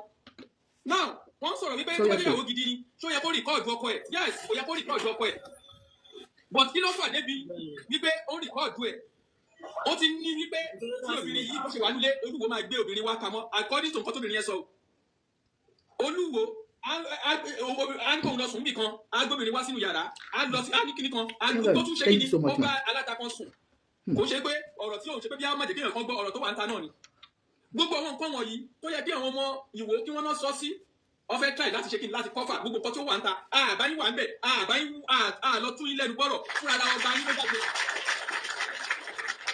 fúnra ara ọba yín ló jáde ló wà àlẹ́ ìjèyàn fúnra ara ọba yín ló sọ wípé èèyàn kan bá ìyàwó òun sùn fúnra ara ìyàwó ọba yín ló sọ nǹkan so wípé ká má dá sí irú èmi yìí náà ṣé lèmi náà níyàwó lé kí ló dé tí mi ìgbé mọ́tà ìyàwó mi wá sórí social media kẹ́ bá mi dá sí ṣé nítorí ilé ẹni láti ń jẹ ìbúté onídodo ni and ẹni tá à ń sọ yìí ọba àlú ni òun ṣe pé ọ̀rọ̀ wípé baálẹ̀ kọ́ baálẹ̀ ó sì ń kọ́ńtró bí ilé bíi 40-50 ní àdúgbò mi ọba ni eléyìí ọba ìlú ẹ wá wo odidi ọba ìlú tá ni ó máa to ìlú inú ilé wọn fúnra wọn wọn ò rí tò àìmọye many things òun ni wọ́n ti fi àlẹ́jì Olúwo tí Olúwo ò lè ṣe kíni tí wọn ò lè sọdá lórí àwọn pọ́ìntì tí wọ́n mú fún wọn. wọ́n bá jẹ́ wípé lórí pé òun àti onírìṣà wọ́n jọ ń fa nǹkan láàrin ara wọn ìyẹn ò wájú fún wípé kó o wá fi allegation tí ó tóbi àmọ́ tó ṣiṣẹ́ láàrin wọn o ṣùgbọ́n gbogbo mo ṣe póòsì nǹkan lórí Olúwo wúmà yìí àti ọba Elégùṣì mo ṣe póòsì ẹ̀ sórí péèjì mi lónìí nígbà tí gúdù sì ń lọ dáadáa láàrin wọn nígbà tí tó ń rẹ́rìn ìfáàtì orí Ọlámídé ló ń plẹ̀ nínú kíní yẹn ló lóun ti lówó ìgbà tí arábìnrin yìí tí Olúwo tí ì jẹ ọba tí Elégùṣì gbé fún wípé ọ̀rẹ́ mi yìí náà ọmọ ọba níbi kan ni tí ó fẹ́ jẹ ọba tí arábìnrin yìí tí ò sówó lọ́wọ́ Olúwo gẹ́gẹ́ bí wọ́n ṣe sọ tó lọ ta nǹkan tó ní Canada kò sí ẹni tó sọ wípé ọba ìbáyìí lárábìnrin yìí so now ó ṣe wá dé pé most of àwọn nǹkan tóbìnrin bá ṣe tó bá ṣe pé kíní òun la máa ń fi àlẹ́jì wọn àṣọ àwọn ọkùnrin dè la jẹ lọ sí jù ṣe ní ìṣe nǹkan tí Olúwo ń ṣe ìṣe nǹkan tó Olúwo ń ṣe ló fi àlẹ́jì arábìnrin yẹn àbí kò ń ṣe ìṣojú wa náà ni Olúwo ti ń fi nọ́mbà bọ èèyàn lọ́wọ́ ṣé bọ́lá ọba máa ń gbẹ́sẹ̀ lé nǹkan ni ẹ bá wo bó ṣe ń yẹ. ẹjọ tá ló fi nọ́mbà tẹ̀lé àwọn olè. láti ní òkú sẹ́yìn lánàá èyí tó tẹ̀lé ọmọ ẹ sí ẹ bá láti ẹ̀. ṣé ọmọ tó ṣe ìdí yẹn. gbogbo nǹkan tá a sọ yìí ó ń sọ wọ́n èyí ni mo mọ̀. ó ń sẹ́lẹ̀ yan Olúwo lójú ọdún lóbìnrin dé. so mo wá expect wípé kí bàbá akékiní kan gba àkàrà bí kíni torí góòdì ohun tó fádùn ni gbogbo ọ̀rọ̀ tó sọ́ọ̀bì báyìí èmi ò lè fún wọn ní plastic ọ̀rọ̀ tí bàbá kíní kan gba góòdì àbí mi ní. a sọ̀rọ̀ gba gold. so gbogbo àwọn nǹkan táwọn èèyàn ń rí tó ń dá sí gbogbo àwọn nǹkan alálẹ̀ tí wọ́n ń bàjẹ́ tó ń fẹnu tẹ́ nǹkan ẹni tó lè jẹ́ Yorùbá ó wà lórí ìkànnì ẹ̀dẹ̀ ń sọ pé nǹkan tí bàbá yìí ṣe dà láì ṣe pé ajẹ́ gẹ́gẹ́ láì ṣe pé ajá Hausa gbogbo nǹkan tó pàtẹ́ mọ́ nǹkan ìṣèlúbáyé. ẹjọ ẹkọṣọ máa tó ń sọ̀rọ̀ yìí kí ló tẹ̀lé. ẹjọ everybody máa lórí kíní ta ti ń sọ̀rọ̀ yìí ẹ má jẹ́ ká máa fẹnu tẹ́ ara wa èyí téèyàn bá align value pẹ̀lú ọ̀rọ̀ tẹ́ni tó wà lórí kíní sọ kò ní ìdíkẹ́ máa change orúkọ ẹni kẹ́ máa ní ẹni tó ní gold ló value. Okay, má bínú, it's okay sir. Okay, one second. Thank you sir, thank you Mr. Legba Isegun, God bless you, thank you. Ẹ ṣe Legba. ẹ gbọ́dọ̀ bọ náà ń sìn lájọ wa o èmi àti yín lónìí.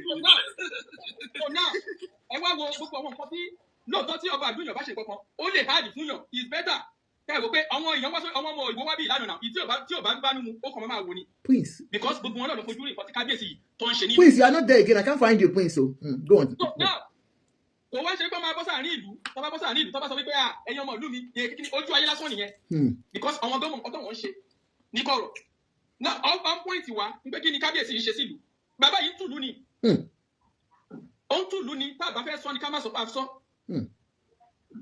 tó ti yẹ yín ká wá jáde kẹ́hìn náà ẹnìkan kọ́jọ ìlú tiẹ̀ ní kó wá aṣọ funfun ọba tó ń tòlú kó wá wa sanyán tàbí owó àlárì kó wá jáde kó ní aṣọ tó gbọ́dọ̀ máa rí lára wa lélẹyìí eléyìí òun ṣe kájà eléyìí òun ṣe kíní kan baálé ilé òun la pè wọn òun ṣe baálé ilé nìkan bàbá gbogbo òlu. Bẹ́ẹ̀ni ẹ jẹ́ lulu fún wọn. tó ti yẹ tó káwá mú ọ̀rọ̀ yẹn káwá máa wò ó pé adúlójú ọ̀rọ̀ káwá dojú ọ̀rọ̀ tó bóyá kò evidence ọ̀rọ̀ tí Olúwo ti sọ ó ti pé oríṣiríṣi mẹ́rin. and gbogbo ìgbà tí wọ́n sọ pé arábìnrin rìkọ́ọ̀dù mọyé ìyà tó ti jẹ kábíyèsí ló ti arábìnrin síta kò dẹ̀ mọ anything ní Nàìjíríà ibi tó bá ti rí ìgbàlà láti ẹ̀gbọ́n nǹkan tó bá fà kó tó di pé ó ráyè travel padà. àgbọ̀ yìí sà ẹ̀gbọ́n nǹkan tó bá fà kó tó di pé ọmọ ẹ̀ immigration fẹ́ gbà gbogbo nǹkan yẹn àṣọ Olúwo kábíyèsí yìí ó tún sì sọ nínú interview wọn yìí ní pé bóyá ọmọ yẹn kì í ṣe ọmọ wọn máa lọ ṣe DNA ẹnìkan dẹ̀ sọ bí ilé ẹ̀kan wípé èèyàn tó bá yẹ pé kò lè sọ bẹ́ẹ̀ láéláyé kò lè deny ọmọ ẹ̀ but ó fi ọmọ ìwé èèyàn kan ṣé àwọn ọmọ yọ ọmọ àtọ́ ọmọ kó di ọmọ ni débi pé wọ́n fi ń lè sọ pé àwọn máa lọ ṣe DNA test ọmọ náà fẹnu ra wọn sọ kábíyèsí tó ń tò ìlú ni o torí tá a bá fẹ́ sọ̀rọ̀ ká má máa gbẹ ìṣe ká má torí pé arábìnrin yẹn kì í ṣe ọmọ ìlú wa ìgbà tó ń sọ̀rọ̀ tó dùn fún o gbọ́dọ̀ lọ́sọ̀dọ̀ kí ni kábíyèsí máa ń gbẹ́sẹ̀ léèyàn ni ṣé ọ̀rọ̀ yẹn ṣé wọ́n kó arábìnrin yẹn ni ṣebí nǹkan tá a mọ̀ wípé a máa ń sọ náà ni ṣebí skọ́ọ̀pù lọ́wọ́ rò pọ̀ wọ́n fún ìgbà wo wá ló wá di ai ẹ wo ìgbà tí fídíò yẹn ti wà kábíyèsí ń sọ̀rọ̀ ńbẹ̀ báwo ló ṣe wá di ai tó ń fi ẹnu lẹ ìní lóòótọ́ ọ lè mú nǹkan tó bá fẹ́ nínú ilé wọn bọ́ tóbìnrin yìí ó ti wò pé kí lóun máa fi dìfẹ́ẹ̀dì ara òun nígbà tọ́rọ̀ bá dé gbangba báyìí. mo bàbá ń lò wọ́n tó ń fídíò ẹ̀ náà ní ààbù ìgbà tó kó ẹrù ẹ̀ jáde kábíyèsí fúnra rẹ̀ ló fẹnu sọ ó ní mo lè jáde mọ́tò tó fi gbé jáde gan mo tún bù yàn ní gbogbo yẹn jẹ́ ká wo ogun nǹkan tó sọ bẹ́ẹ̀ nípa ọba àgbélé ọ̀rọ̀ tó ń tùlù ni òdìdí kábíyèsí tó ní olórí lábẹ́ nínú gbogbo ọba pátápátá ní Nàìjíríà tó bá fẹ́ sọ pé ẹni tó kù díẹ̀ káàtó ọ̀dọ̀ kábíyèsí Olúwo ló máa sọ sí àwọn síbẹ̀ kakú síbẹ̀ ẹ jẹ́ káwọn ẹlòmíì tún sì gbẹnu sí àtúnṣe wà lórí ètò. ẹ ṣé gan ni, thank you so much. Next person ó dàbí pé okay Mr. Ṣẹ́gun okay Mr. Madam Adébímpé. èmi àti Mr. Abdul ni lónìí. Madam Adébímpé ṣe wà on abẹ́ mi lọ mute yín. Madam Adébímpé okay yes sir okay busy all right. Metronome ṣé ìfẹ́ sọ̀rọ̀. Okay. Yes. Ẹ kalẹ̀ ma o ṣe okay. And those sọ̀rọ̀ yẹn wọ́n ti sọ̀rọ̀ gan. So wọ́n ti sọ a lot of things. It's just like some Nigerians doesn't have empathy. We don't have empathy at all. Because the lady happened to be non-Nigerian. We won't believe her. Everything she said about the king not true. That's unfair. That's unfair. And when we are talking about kings, I don't even know their importance in the society. I don't know what they are doing. I don't know. I don't recognize them. Half of the country that have been taken away by terrorists. And someone came on social media and been talking something else. What's the half of the country? Half of the country now. Because anybody, what to judge to say, no, on a daily basis, no power. A lot of people are bleeding, are crying. Táwọn èèyàn bá jáde, tán bá máa wọlé. Táwọn èèyàn bá ti jáde láàrin, irú máa bà wọ́n. Àwọn tó máa fílẹ̀ sílé wọn máa pray ní pé kọ́lọ̀ jẹ́ kó délé láyọ̀ àtàlàáfíà. Wọ́n máa ń sọ̀rọ̀ àwọn ọba kan. Nígbà tó jẹ́ pé Nigerians wọn ò rí aráàlú òyìnbó sójú. Àwọn náà máa lọ mú wá tán máa wá jọba. Àwọn ló máa ń jọba lé wọn lórí àwọn tí ò ní culture, tí wọ́n bá yín gbé, tí wọ́n mọ bẹ́ẹ̀ ṣe ń feel. Some of them are living a miserable life here. But when they see little change, little dollars, somebody wants to want to do Oba niye. Until mentality never change. Talk me one important. That fẹ́ máa gbọ́ lẹ́nu àwọn ọba. Tó bá ti fi ìyàwó sílẹ̀ anybody ló lè fẹ́. Tó bá fi ọkùnrin sílẹ̀ anybody ló lè fẹ́. Ẹ bá dẹ̀ sọ pé ẹ̀yin kan lẹ lọ mú. Ta ló lose? Àwọn ló lose. Àwọn èèyàn dẹ̀ sọ pé okay wọ́n set ọba up ni tó fi meet lady yẹn. Tó lẹ́nìkan ti sọ lórí show yín lánàá. Bó dẹ̀ fẹ́ kẹ́ ni yẹn mọ̀ pé nǹkan téèyàn bá ń ṣe náà lọ́ máa fi set èèyàn up. Nǹkan tó bá ti wà addicted to làwọn èèyàn máa lò fún ẹ tó máa fi set ẹ up. So this is an adult. If you're an adult, you cannot decide on whom to sleep with. There's something is wrong with your brain. You got to use your senses. You got to use your brain. Tọ́wọ́n ti sọ pé wọ́n fẹ́ set èèyàn up. Gbogbo àwọn tó ń support wọn mi ò lè blame wọn. Everybody ló máa ní followers títì. Everybody ló máa ní àwọn èèyàn tó máa support wọn. Blindly pé o èèyàn títí tèmi lélẹ̀. But tó máa ní issue pẹ̀lú ọba wọn kan lọ sí court. Social media ò kì í ṣe court house. Because ibi báyìí àwa máa sọ̀rọ̀, a máa analyse, a máa sọ oríṣiríṣi. Wọ́n dẹ̀ lè má like. Tó bá ti ní issue pẹ̀lú ọba yẹn, tó bá ní evidence, concrete proof, kọ́ lọ cut out, kọ́ lọ fix it. But next time, present issue wà ní country yẹn. Kó sọ̀rọ̀ ń pa yẹn. Àwọn èèyàn tó ń pa on a daily basis. Ṣé àwọn èèyàn kì í ṣe èèyàn ni? Okay, kí ló wá ní ọba fún? Ẹ wo Kwara state nísìn, ẹ wo Kwara. You know? They can't talk about that, but they can talk about something else. Tó ní effect lórí àwọn citizen. Little time, ẹ máa rí ibi tó máa fi Nigeria sí. Ẹ máa wòran, ẹ máa rí ibi tó máa fi wọ́n sí. All countries, gbogbo àwọn country wọ́n tilẹ̀kùn wọn fẹ́ rí àwọn ọmọ Nigerians mọ́. Ìyẹn ò tó nǹkan tó ń bójú tó. Ebi ń pa àwọn èèyàn káàkiri. Àwọn sọ pé àwọn ọba. Ẹ jọ̀ọ́ ẹ má bínú o. Èyí tẹ́ bá wà lórí ètò. Àwọn ọba kọ́ba. Ọba aranu, ọba ara, ọba àgbẹ̀tíánù. Àwọn ọba tí ò lè stand fáwọn community wọn. Ọba tí ò lè stand fáwọn ọmọ ìlú wọn. Tí ò lè defend àwọn èèyàn wọn. Ọjọ́ yẹn náà ṣì pa àwọn èèyàn ní Kwara. Ọjọ́ yẹn náà làwọn náà lè bọ́ síta tó lè máa sọ̀rọ̀. Ṣé ewúrẹ́ làwọn tó ń pa yẹn ni? Àbáwọn yẹn ṣe Ọlọ́run ni. Títí gbogbo àwọn citizen country yẹn tó máa dìde pé we don't want this, we don't want to hear bullshit. If you have issue with your wife, keep it within your house. Keep it within your house or go to court. Kí ni court house wà fún? Ẹ divorce ẹ kóra yín lọ síbi tẹ́ máa kóra yín lọ fún. Everyday tí máa ka news in Nigeria ni omi máa bọ́ lójú mi ni torí mo láwọn èèyàn tó ń gbé bẹ́ẹ̀. Omi máa bọ́ lójú mi ni. It's hard. Kéèyàn sọ pé Nigeria lèèyàn ti wá. Èèyàn máa sọ pé I'm from West Africa.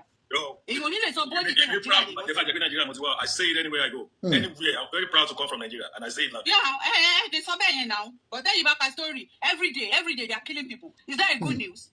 Is that a good country? They kill everybody in America every day than they kill in But it's not like ẹ má sọ páípáí mọ́, wọ́n máa bá wa o. Ẹ má sọ páípáí mọ́. Yeah, so Sherry, let me talk, Mr. Abdul. I'm still talking. Ẹ jẹ́ ká sọ̀rọ̀. Ẹ má jà o. Má ṣe. Ẹni sọ pé wọ́n pààyàn ẹ̀ fún. Ẹ mọ̀ ra ní. Ó yẹ má sọ. Ọ̀ bá yín jà. Because I'm saying the fact. Fact yìí náà ni àwọn èèyàn kì í fẹ́ gbọ́. Tọ́lá ti sọ pé wọ́n pààyàn bí kan. Ẹ máa make reference sí àwọn country tó ti wà develop. Ṣé wọ́n ṣe ń pààyàn? Ṣé bí àwọn èèyàn yẹn ṣe ń go scot free nìyẹn? Tọ́lá ti pààyàn àwọn èèyàn yẹn á disappear. Wọ́n á máa negotiate pẹ̀lú wọn. Ṣé báwọn yẹn ṣe ń ṣe tiwọn nìyẹn? Ẹ máa sọ pé wọ́n pààyàn bí kan. Stop making reference to Western world. Big South Africa, big other African country kẹ́ máa make reference sí. Any little things, ẹ máa ní example elsewhere. Ẹ máa ní example America. If America sílẹ̀ sí titi wọn, they can fix their problem. Fix your goddamn country and stop allowing your king to come out and chat rubbish. Enough of their shenanigans. Àwọn kúrì dédé ọba òṣì. Anybody want to fight me? I'm ready.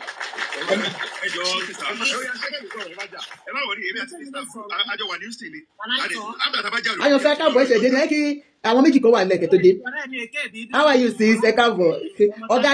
Ọ̀gádé ẹgbẹ́ mi sí Mike. Ọ̀gádé ló ń jẹ́ Ọ̀gádé lábẹ́ ìbíyà. Ọ̀gádé. Are you there Ọ̀gádé? Ó yá ẹ̀yẹ́ máa sọ̀rọ̀ lọ Ọ̀gádé ò tí ì ráyè sọ̀rọ̀ máa gbé wọn bọ́lẹ̀ sí torí àwọn èèyàn wà mí. Ó yá ẹ̀yẹ́ máa sọ̀rọ̀ ẹ kalẹ̀. Well, people have said it all. I don't know. Terry is just a shame that àwọn ọba social media la ní sí. Because láyé àtijọ́, àwọn shift la máa ń pè wọ́n máa ń wà. Tí ẹni tí bá fẹ́ ṣẹlẹ̀ tó máa ṣètò ètò ìgbà tó bá wá sórí social media. Social media ń sọ́dọ̀ tí wọ́n á gba ọyọ̀. Èmi bí nípa àwọn Gen Z ní social media wà fún because nígbà tí odidi ọba tó bá gbé ẹjọ́ odidi monarch wá sórí kìíní. So definitely anybody can ganu sí. Sherry, I'm sorry to say this because Oluwo, Kábíyèsí Kádé pẹ́ lórí mi ìbú yín o. But I'm sorry to say it because ó ti ń di gbogbo gbà yín. Why are you coming online? Online kan ló ti gbà yín. Even though you have issue with Ọọ̀ni of Ifẹ̀, èmi rò bóyá àwọn àgbààgbà wà tí wọ́n lè bá yín dá sí tí wọ́n lè settle ẹ̀.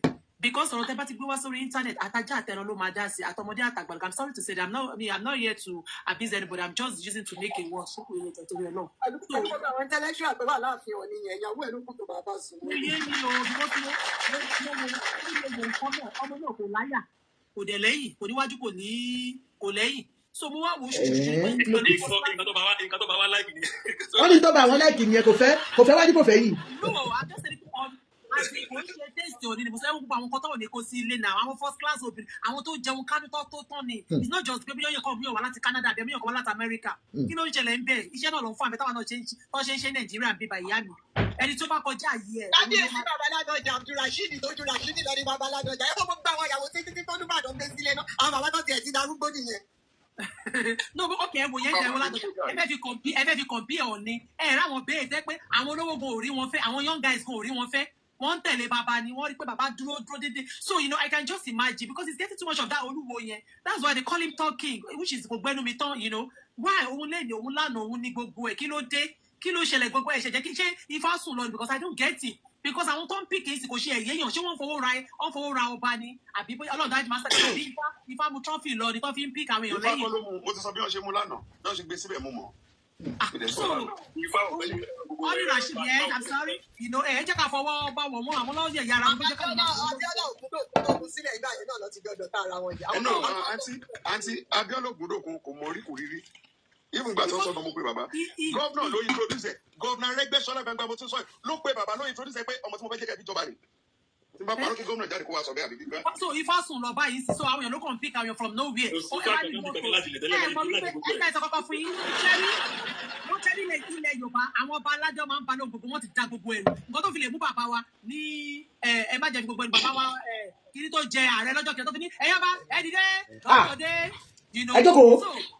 ẹ jókòó ẹ dìde kẹ jókòó tó fi lè máa disrespect àwọn ọba àwọn èèyàn ti ń disrespect kọ́ sọ́pọ̀ pé owó lọ́ fi ń jẹ wọ́n Ifá kọ́ ló mú wọn ìlú kọ́ ló mú wọn òun ló fẹ́ tẹ́ pẹ́ níbọ̀dí ọkọ̀ ń ṣẹnu wòṣòwòṣò ọkọ̀ ń ṣe sọ́kọ̀ àti ẹ̀mọ́ àmọ́ lórí mọ́ àmọ́ lórí ọba mọ́. Abọ́kọ́ mi uncle Yomi ẹ káàbọ̀ sir thank you sir.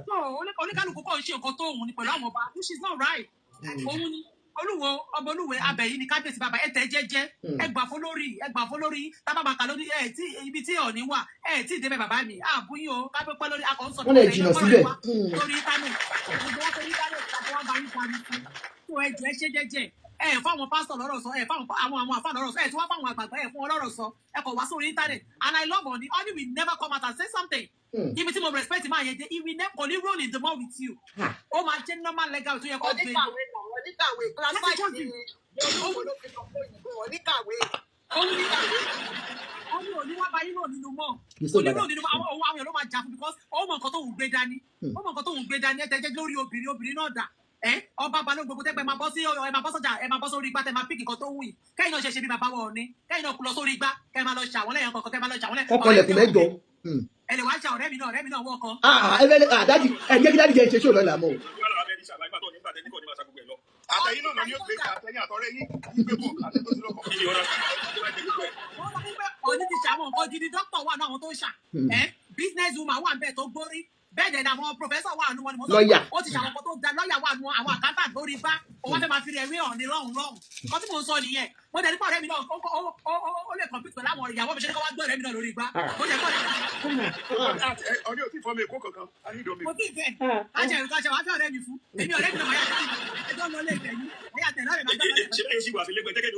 gbá bàbá wa lọ ní ẹ ṣáà tẹ́ bá ti rọ̀rẹ́ mi tẹ́ bá ti rọ̀rẹ́ mi. Madam Olúṣọlá my darling sister. My darling sister Madam Olúṣọlá Egboju.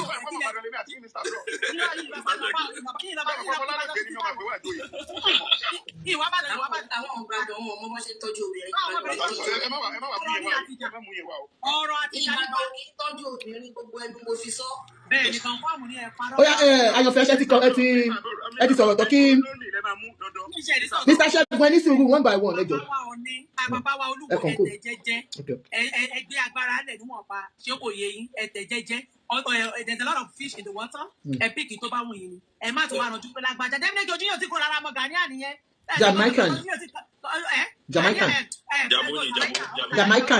ẹ má pè ní orúkọ tẹ pé yẹn Jamaican. Jamaican ní kẹ́lẹ́ kúrò tẹ bá fẹ́ fẹ́ ẹ gbọ́ pé lọ́kọ́ yín kẹlọ bẹ̀kẹ́ lọ fẹ́ nǹkan yín ló bá tọ́lẹ̀ tọ́lẹ̀ tún ṣe ọ̀nà ẹ̀ṣẹ̀tàn lórí ọmọ yín dẹ̀ sọ ní kó bẹ̀rẹ̀ ló fẹ́ lọ sí báyìí fà kankan ẹ ṣe jẹ́jẹ́ tó bá fẹ́ fẹ́ nǹkan ní kẹ́ má fẹ́ gbogbo etí bá mi ò ní fà fẹ́ wàhálà ó ti tó wọn ó tó wọn kẹ́ bá ṣe màmá yín wá ọmọ akẹ́kọ̀ọ́ yìí. Jerry, it's not that we must support Oba Olu. Nǹkan tí mò ń sọ òun ni pé ṣẹ́rí tọ́rọ̀ bá dọ̀rọ̀ olóbìnrin àtọkùnrin ó máa ń dojú rúgbà mi tó jẹ́ pé èèyàn gan ò ní mọ̀ fúnra rẹ̀ pé kí ló ṣẹlẹ̀ sí mi yìí tí ò ní rí ìyanjú ẹ̀yẹn wọ bá òní náà àwọn náà ti ní pọ́blẹ́mù obìnrin náà ní ọ̀síwájú tẹ́lẹ̀ tí ò ní sí máa wà náà àbí òye yín. bẹ́ẹ̀ ni wọ́n fà wọ́n bí fà. observation ọkọ Abdullahi ẹ sọ̀rọ̀ pẹ̀lú ayé lágbára Ọlọ́run ọ̀nà ọkùnrin àti obìnrin kọ́ ni nǹkan tí gbogbo ayé ń gbára jìdí fà kò ní repetition ẹ kó yẹ parọ́ mọ́ọ̀yàn kó yẹ bàtà wà máa parọ́. ẹ jẹ́ kí n sọ ọ̀gá tí mo fẹ́ sọ yìí. òsínbà tó kẹ́ni bọ́ọ̀lù tó fẹ́ àbẹ́jọ́ tó máa fẹ́ ó ní parọ́ irọ́ tó pamọ́ elégùsì nìyẹn ní irú náà yìí kankan náà ló pamọ́ elégùsì tó lọ́wọ́ fẹ́ tìyàwó wọn kò pẹ̀lú. Madam Olisola one by one Madam Olisola ẹjọ one by one kama sísá official sísá mi ojú yín jọlẹ ní jọ mẹ́ta yìí o. ẹ wo nǹkan tó ṣẹlẹ̀ sí fọ́mà ìjì of Akurela ọba Adésínà tó tán yọ lóye ìjọ kìnìún àná ṣẹ́rí tí ló èèyàn bá ti ń dún èmi ò kí fẹ́ kéèyàn wà lókè kó wá já wálẹ̀ ó máa ń bà mí lọ́kàn jẹ́ mi ò dé in fact tẹ́ni ẹ bá súnmọ́ mi tí mi bá lè bá ẹni yẹn sọ̀rọ̀ máa àwọn tó bá jẹ́ àwọn tí mi kì í fẹ́ kéèyàn wà lókè báyìí kó wá padà já wálẹ̀ kò yí sí ẹ wo ipò ọba kéèyàn tó débẹ̀ kò ṣe kékeré ṣẹ́rí ẹ jẹ́ kí ara ọ̀hún everybody kan máa bá Ọba Olúwo sọ̀rọ̀ ẹ jẹ́ ó máa ṣe bó ṣe ṣe yẹn lọ jùlọ ẹ̀ látàntò tó bó ṣe pé mo support ẹ̀ ìtẹ́mi ń sọ lórí ẹ̀ ni pé kóbìnrin tó lè máa rìkọ́bì yẹn nulẹ̀ ó ní mission àbí òye yín ṣẹ́rí bó ṣe ń dún lẹ́ni tó ń dún lọ́la àwọn náà gbúdọ̀ ẹ̀ lójoojúmọ́ ọba wa náà dẹ̀ ni nígbà tó ṣe jùlọ ẹ̀ máa láta lọ́jọ́ kan débi pé ìwà ẹ̀ gangan náà ló máa gbé kúrò bẹ́ẹ̀ tí ó bá gbọ́ ẹ jẹ́ ká máa bá sọ́kàn tó ló sì kó má dáhùn ìgbà tó bá yá ọ̀rọ̀ ara tí ẹ̀ gangan ló máa fura rẹ̀ ṣàríkọ́ fúnra rẹ̀ á dẹ̀ wà mọ̀ pé èmi ni mo lè ṣera mi o ibi tí mo fẹ́ parí ẹ̀ kó ṣe pé mo sọ àgọ́ oníbo nìkan anybody tí dúdú ẹ̀ bá ń láta ẹni ọba ẹ ṣe sá ọ̀rọ̀ ara rẹ̀ náà làbí ṣàríkọ́ mọ́. ẹ ṣe gan sa God bless you. so sísá mi ká sọ̀rọ̀ lẹ́ẹ̀kan ní òwúrọ̀ bá sísá yẹn sọ̀rọ̀ sísá mi sọ̀rọ̀ láìpẹ́ metro men ẹ jẹ́ kí n sọ̀rọ̀ Nàìjíríà láàrin ìṣẹ́jú mi. ẹ fẹ́ ra yín gbẹ̀yìn.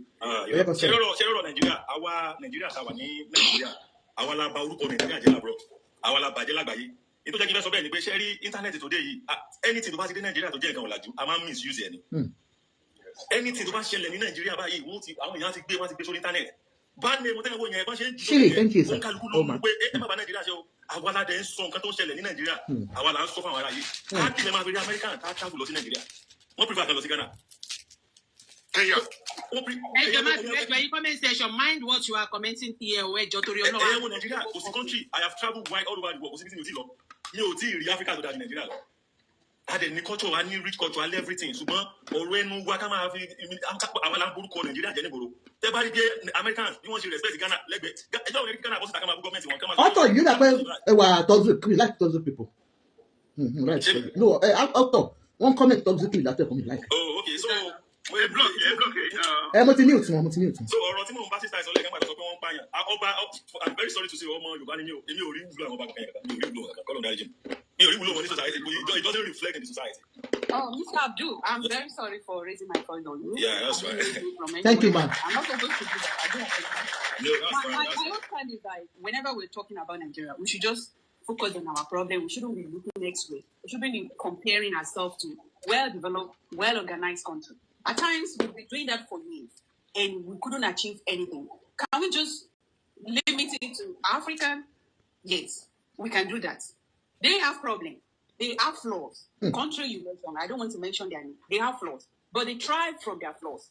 They make the good use of their flaws. They develop their society. They take care of their citizens. You can't say like Nigeria is a country. Nigeria is not a country. It's just a banana republic or an organized society.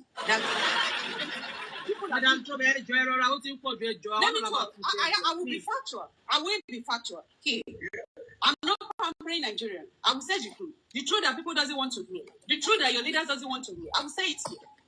So, on a daily basis, people are being killed. People are being piled. People are being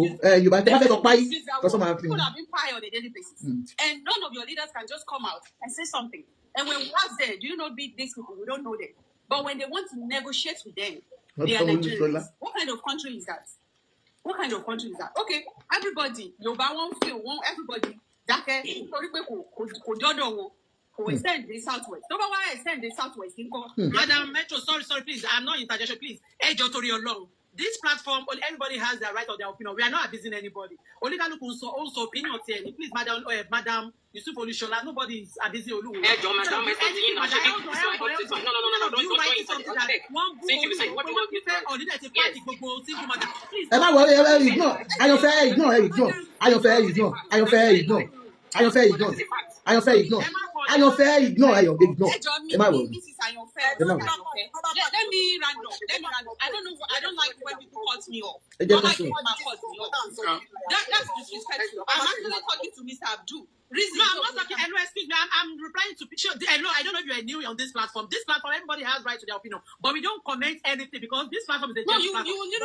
Hello, my own. I saw somebody writing something about this. I'm not talking. Metron, it's not you. She was trying to correct something. I'm trying to tell people commenting here that we are not busy.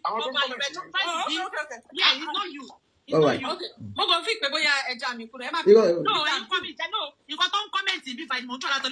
admin ni wọ́n lọ ṣe ń ṣe bẹ́ẹ̀ wọ́n ń try láti caution àwọn ìdílé.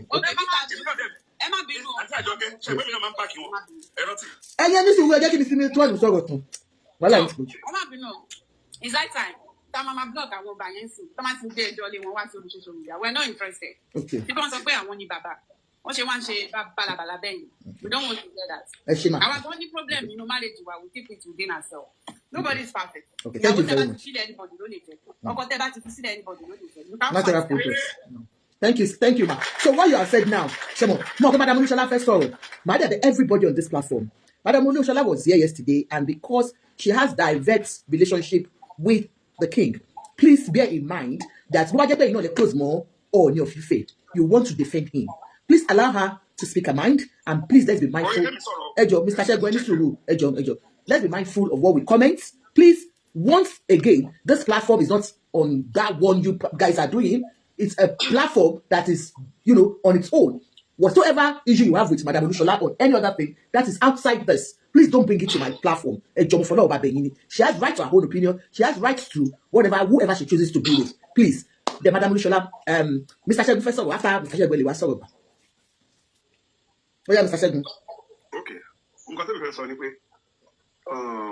Olu, ẹni tí mo mọ̀ ní dáadáa ṣe àkẹ́mọ́ sọ́kẹ́ mo ní mo dé ti ẹgbẹ́ rẹ̀ bó ṣe oṣù ló fi jù lọ. Ẹ ti ṣàlàyé lánàá. Bẹ́ẹ̀ gan máa mọ̀ ẹ̀rù ń gbé California dọ́tọ̀ ni àlùfẹ́rẹ́ wa sílẹ̀ okay.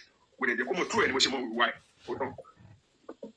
Bá a ṣe wá ń lo òyìnbó ìkíní kan máa ń tẹ̀lé wa kiri everybody mọ̀ tó o ṣe parọ́. O ní rẹ́kọ̀d social security ní London NR kìíní kan kò sí ìlú tí o ní. Gbogbo nǹkan tó bá ti gbélé ayé ẹ ṣe tó bá ti gbá sí báyìí wọn ni ọtí jalè bí kọrí o ti ṣe ilé òtí lu ẹ̀wọ̀n rí tọ́lọ́ bàbá dẹ̀ dúró bá sọ rán ẹ o ti ṣe báyìí everybody mọ̀ pé rẹ́kọ̀dù wà nílùú Nàìjíríà ni wọ́n ti ní rẹ́kọ̀dù o ti ó dẹ̀ sọ fún yín bó ṣe dórí àpèrè yẹn kì í ṣe pé wọ́n pè wá láti Canada ó wá sí Ìbàdàn straight láti Canada Ìbàdàn ló wá straight mo ṣe máa tún repeat ẹ̀ àtúmọ̀ ìpẹ́ tó mọ̀ dáadáa ni Ìbàdàn ló wá láti Canada Ìbàdàn ló ti gbọ́ bí kò fẹ́ jọba níwò tó ti yé yín Ìbàdàn ló ti gbọ́ ẹni tó ọ̀n dẹ̀ mọ̀ ìkọ́ fẹ́ jọba níwò ó dẹ̀ mọ̀ èyàn wà mọ̀ SSG bọ́mọ̀ ẹ̀ṣẹ̀ gbọ́ bóyá SSG yẹn ti lọ àbí ò ti lọ ní ìsèpé bóyá ti pa àbí kò ti pa from there ọkọ̀ ẹ̀ má ẹ̀ṣẹ̀ kú máa ní wípé ó ní ìdọ̀kọ̀ ní SSG yẹn dẹ̀ tó Rashidi lọ bóyá 6 years 4 years mi mọ̀ yé ìjẹ̀ṣọ́ ṣàlùfẹ́ àgbàlagbà ni ó dẹ̀ fi kọ́ màmá rí gbé ẹni ẹlẹ́ni ó dẹ̀ fẹ́ òun ló máa jẹ olórí tó ń bá ti bọ́ síbẹ̀ ó dẹ̀ sọ pé ẹni ẹni connection pẹ̀lú Arẹ́gbẹ́ṣọlá ó ní third sí Arẹ́gbẹ́ṣọlá ó ṣe lọ bá gọ́vnà nìyẹn pé ẹni tó fẹ́ fẹ́ ni o ti rọkọ̀ tó wù ú bẹ̀yẹn náà ṣe fáìndì wípé bí ọkọ̀ kan bóun lọ wù ní Canada America kí ni rẹ́kọ̀dù rẹ̀ ìyá ọmọ yẹn náà bẹ́ẹ̀ sí state wa at the end of the day ó wà nù bẹ́ẹ̀ ni bí bàbá ògùn náà kó ṣe máa olúwo ní ẹ̀kọ́ mọ̀ rí from nowhere gbọ́rí pàdé inú mi dùn pé ọmọ òwe ni Ṣọlá gbọ́rí onímọ̀ bàbá lọ́wọ́ mo ní mo lè fún yín lánàá ẹ̀mọ́ kí mo sọ bẹ́ẹ̀ padà bí rọ gbọ́rí Arẹ́gbẹ́ṣọlá tó jẹ́ gómìnà gbà yẹn ló wá pé bàbá Ògúndòkun wípé ẹ wò ọmọ yín kan ní àtìrí ẹgbà mo fà lé lọ́wọ́ ẹ lọ fi jọba ẹ tó bá ní irọ́ ni mo pàdé kó ní irọ́ ni kó jáde síta bó ṣe jọba nìyẹn tó wá da wúmà yẹn nù bí ó ṣe fi wúmà yẹn ṣe mọ̀ mi ò bẹ́ẹ̀ wúmà yẹn wá ṣépè fún tó fi ń ṣe gbogbo dáadáa bí ó ṣe ṣe ìpè olùgbogbo wọn dókè ni olùwẹ̀sẹ̀ wà bàdàn British ilẹ̀ tó wà ní Ìbàdàn yẹn ọ̀nẹ̀jà ló Ìbàdàn ló ń gbé British ni Ìbàdàn ló ń gbé and kí lorúkọ ẹ̀ wúmà yẹn Ọ̀ṣun ló ń gbé Chief Justice ni third Arẹ́gbẹ́ṣọlá bó ṣe dọ́dọ̀ at the end of the day bàbá wa ná gbogbo owó ẹ̀ everything kankan bí bàbá ṣe jẹ́ kó jẹ gómìnà ni bàbá ò mọ̀ ní gómìnà lóye torí gbogbo ìyàwó rẹ̀ pé bàbá ló lọ kó wa kò mọ̀ rí rárá òun náà mọ̀ bàbá òun lè máa gbórúkọ bàbá ò mọ̀ rí Ògúndòkun. bàbá Ògúndòkun wọ́n sọ bẹ́ẹ̀. ok mo sọ kiri kan àwọn ọmọ yìí à ń kó wọn kiri bí mo ti ń gbá Amẹ́ríkà 20 something years gbé tó bá rẹ̀ tí wọ́n bá parọ́ èèyàn máa mọ̀ lójú wọn àfẹ́tí wo ìpàdé ìtakata inú mi dùn pé Mr. Bro mọ̀ àjọ gbé Houston ní Mr. Bro tí akata bá parọ́ tọ́lọ́pàá bá ti tẹ̀ wọn ní báyìí ó máa jẹ́wọ́ nítorí ìlọ́mọ Nàìjíríà tó máa bá wọn ṣeré ó ní lẹ́wù tá máa bá a ṣe kiri yẹn dé tó bá dódò ẹ̀ anything ó máa jẹ́wọ́ fọ́jọ́ ni báwo a máa ní àní mi ṣe máa tí mo dẹ̀ mọ́ tó mo ṣe kò sí nǹkan tó dẹ̀ yẹ kọ́ máa ń rìkọ́ọ̀dù ẹ̀ ní pé tó mo bá ọmọ yẹn sọ̀rọ̀ ni ó ló máa ń nà ó. ẹ tún báyìí náà sọ̀rọ̀ ẹ tún báyìí náà sọ̀rọ̀.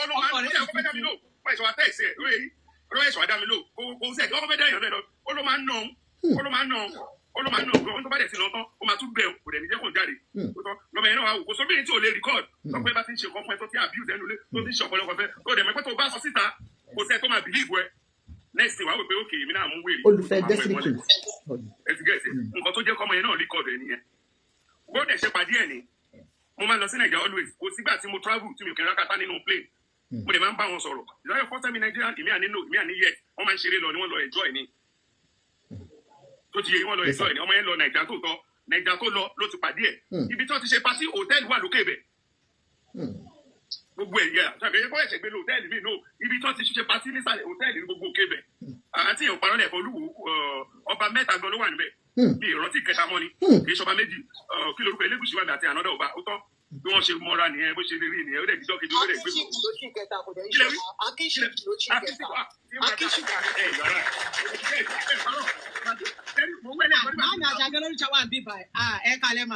ìgbà tí Mr. Abroad mo ń wẹ̀ ìgbà yẹn lórí mi kan gbọ́dọ̀ inú mi dẹ̀ dùn sí Mr. Àṣàbí tẹ̀sí jáde tọ́lù bá máa mú gbó òun gbó orí mi kan gbó lọ́gbà yẹn níbi ìdẹ̀wẹ́ fún orí kan fóònù sìgá ló máa mọ̀ òun gbó rárá sìgá ní pẹ́sìdẹ̀ Obama máa mú ó tán kò sí nínú kan ní Amẹ́ríkà sódà ẹ̀yin náà ẹ wo gbogbo nǹkan tó ókè inú mi dùn pé nìkan sọ lẹ́ẹ̀kan wípé àwọn ọmọ onílùú ló máa dà mọ̀ ìwà ẹ̀ which is true man kan bẹ́ẹ̀ jáde ní Canada ọmọ Canada man yẹn òun náà ọmọ Canada ni ṣé máa yẹn parọ́ mọ́ ni ọmọ onílùú ṣàjọ ni wọ́n jọ gbé ni ṣé máa yẹn parọ́ ni torí ẹ ti ní àwọn tó wà ń wò náà ló máa dà wọ́n jọ ń gbé wò òun náà gbé Canada yẹn dẹ̀ náà dà ó sọ gbogbo láìpù ẹ̀ oníṣọ́ máa ń tẹ̀kẹ́ obìnrin ni ọmọ yóò kọ́ mọ́ ráìtì ẹ̀ ni ó lè jẹ́ Elégùṣì ló bẹ̀ fún a lot of America wà bí èmi gan bí mo ṣe wà bí kí n jẹ́ mílíọ̀nìyà tí mi bá san child support wọn ní rí ní US passport mi wọn ní rí ní driver license. ṣé wà lórí child support dọ́là kílẹ̀ sí mo sì wà lórí child support 2000 mo sọ lóṣù mo sì wà. tẹ́ ẹ bá jẹ́ sọ́wárì ní ìwé tẹ́ ẹ sanwó. wàá jẹ́ ní passport mi tí ì bá sọ́wọ́ ni. wọ́n ṣe ọmọ yẹn lórí ọmọ yẹn bá lọ Canada tó bá tẹ́jà gbogbo everything ẹ̀ lẹ́ẹ̀ ṣe bí ọmọ Canadian lọmọ tó bí náà wọ́n bí sí Nàìjíríà Canadian citizen lọmọ yẹn ọmọ yóò lè jẹyà tó máa dúkú láyé. ó sọ ní wọ Canada mọ oníwọ Canada tó lọ wọ́n lè bí ọmọ yẹn tó bá lọ fẹ́ ju ẹ̀sùn àwọn ọ̀rọ̀ yẹn pé ọgbádẹ kan lórí nílùú òyìnbó ó máa tẹ̀ sí ẹ lójú everybody wá mọ̀ náà ó lè lọ máa lọ Canada tó bá ní àìmọye British tó lè wọ America àìmọye America náà míì tó lè wọ British tó bá ti ní problem níbẹ̀ ó lè máa lọ lúmi ò ní lè wọlé ṣé mo parọ́ àti aláṣàbí tí bá ní crime ní London mi ní lè wọlé náà wá kọ́ ṣe. sáré sí Canada ká ní gbogbo ìgbà tí wọ́n mú wọn yẹn ká ní wọ́n ń tẹ̀ ká ní ṣóhun kan lè rí Canada kù ìgbà Amẹ́ríkà ló ń gbé tẹ́lẹ̀ kí ló fẹ́ sọ gbogbo èèyàn máa ń sọ inú mi dùn àti aláṣàbí wà bí wọ́n máa ń sọ kíní kan àwọn èèyàn máa ń rè ṣé mo parọ́ ni ẹ máa gbọ́ mo máa ń sọ kíní kan àwọn èèyàn máa ń rè ṣé mo parọ́ mo tún máa tún sọ́ọ̀sì kò síbi tó dá tó Amẹ́ríkà gbogbo àgbáyé ṣé mo parọ́ bọ́ọ̀dì mi ìdérí wọ́n sì dájú kò síbi tó dá lọ́nà wo sàbí sáṣẹ́gun. gbogbo ọ̀nà Amẹ́ríkà fi dájú kò síbi tó dá ẹ̀ mọ́ gbogbo tí mo ti lọ ni kò lè fẹ́ fi wé kó dé àti Amẹ́ríkà ok lọ́nà wo sà. àní gbogbo ọ̀nà ni ẹnì wo nígbà yẹn ẹni tó bá kúrò Amẹ́ríkà tó bá lọ gbé Canada ẹ̀ mọ̀ kó tó ṣe ó ti ní bad record níbí. ok ẹni sọ̀rọ̀ jẹ ẹ jẹ́ kí ẹ tó bẹ̀rẹ̀ sí sọ̀rọ̀ Mr. Ṣẹ́gun. nígbà yẹn tó ń sá kúrò lamẹ́ríkà àwọn tó ń ṣẹ̀wọ̀n inú wọn tí wọ́n gbà ká wọn wọ́n sá lọ Canada ni. bẹ́ẹ̀ ni tí kò ṣe é ṣe mọ́ tó bá ní rẹ́kọ̀dù ọ̀dẹ́ sálọ tó bá ní rẹ́kọ̀dù tó bá ti tẹ̀kánsì tó ti ní problem wọn gbà wọn mọ́ Canada Nàìjíríà ni wàá padà sí. ok ẹ máa yí sọ̀rọ̀ Mr. Ṣẹ́gun ẹ jẹ́ ká sáré gbọ́ fún Madam Olúṣọlá Mr. Olúṣọlá Mr. Olúṣọlá Madam Olúṣọlá mo ní Mr. ṣé Madam Olúṣọlá ti fẹ́ sọ̀rọ̀ sí àbí. On call. I think he's on call. He's on call. Who is speaking next? Any other person can speak up. I'll be Mr. Ṣẹ́gun Emma Soro Loda Madam Olúṣọlá ò tí ì ready. Okay, wọ́n ti gba kọ́tù. Madam ṣe ti dé padà. Madam Olúṣọlá.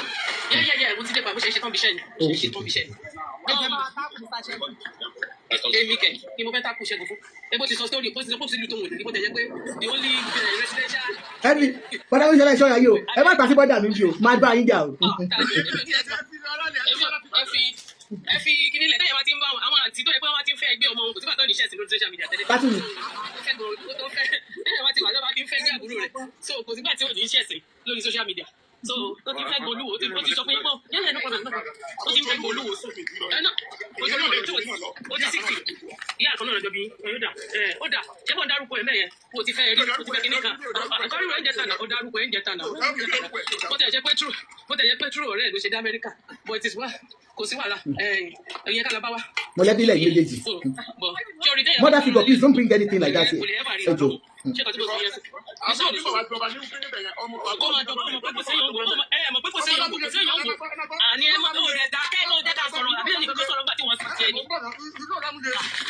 Mo ti stop wọn, ẹ̀yẹ máa sọ̀rọ̀ lọ. Madam Olúṣọlá ẹ̀yẹ máa sọ̀rọ̀. Ẹ ṣe jàre, ọmọ Balógun lèmi níwò, ìyọ̀nà sára yóò bá táwọn òfin jọba. Ṣé ti yẹ yín sìn?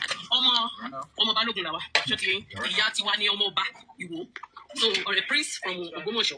So I'm related to the royal family. So excuse me, please. You understand? So anybody here is on Kotowu. So ti yin kan ti mi so se. Ṣé kò sẹ́ni tí ò ní pass títí. Gbogbo àwọn people yìí, Ọọ̀ni of Ifẹ̀. Ó náà ní pass títí. Tá bá gbọ́dọ̀ máa tú ìdí Ọọ̀ni. Ṣé kò ní ó tó jọba ṣé wọ́n drag ẹ̀ ni? Àbí kò sí new news. Àbí so kò sẹ́ni tí ò ní pass títí ẹ̀. Ìyàwó mélòó lọ ní ti fẹ́ kí kíná korúkọ ẹ̀ tó lọ kó wá ṣàlàyé agbọ́n sórí tó lé ìyàwó ní kúrò láyé ní palace. Kí ni wọ́n ń wí kẹ́ ń wí? Wọ́n ń wíru ẹ̀ ń wíru. Èèyàn ní pé ìyàwó àti ìyàwó òun bó ṣe kúrò lé pé àwọn náà definitely life òun, that's what he's saying. He's not saying pé kìíní kan. Ṣé Janet wá fi ibi bruises ibi tí Ọọ̀ni Olúwo ti nà ṣó ya fọ́tò ẹ̀ ṣó gbé fọ́tò ẹ̀ síta. Ó fi hàn ní fídíò yẹn. Ó fi hàn. Bẹ́ẹ̀ni. Okay, good. So ẹ jẹ́ sọ̀rọ̀ tán ẹjọ́. Okay, fine. Ẹ jẹ́ àfilẹ̀ mi ò wá láti ṣẹ́mọ̀. Ṣé rí kéèyàn máa yẹ̀yẹ́ èèyàn kan ṣó ti yẹ yín sìn kó máa wá fi pé èèyàn kan lẹ́yìn tó jẹ́ pé àwọn ọba yìí gbogbo wọn náà lálẹ́ bù lára tí nǹkan tó ń dojú ti Yorùbá. Sẹ́yìn kan wá kàn síbi kan tẹ́ wọ́n sọ kéèyàn kìíní kan Rashidi yẹn ó ṣe kìíní kan ó jẹ ọba kékeré tó jẹ bọ́ọ̀lù 24 years old ọba tó jẹ ṣé yẹn gbọ́dọ̀ máa sọ̀rọ̀ sí ṣàkàṣàkà bẹ́ẹ̀ sọ̀rọ̀ bẹ́yẹn. Apart from pé ó jọba àgbàlagbà tún ni is close to 60. Ẹ tó bá ti close to 60 nílẹ̀ Yorùbá wọ́n máa ń bọ̀wọ̀ fún ni. Baálé ilé bàbá èèyàn kan. You understand? Àrífín yẹn ti pọ̀ jù lórí kíni. These people were friends, they are very close before they became, all of them became king.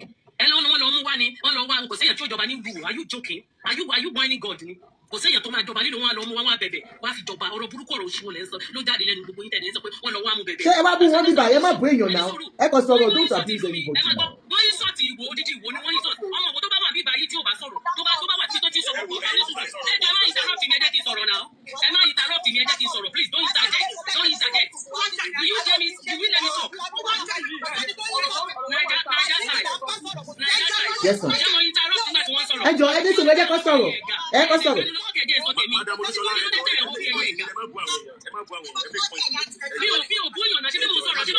Ẹ sọ pé ó sọ̀rọ̀ òṣì ẹ sọ pé ó sọ̀rọ̀ òṣì.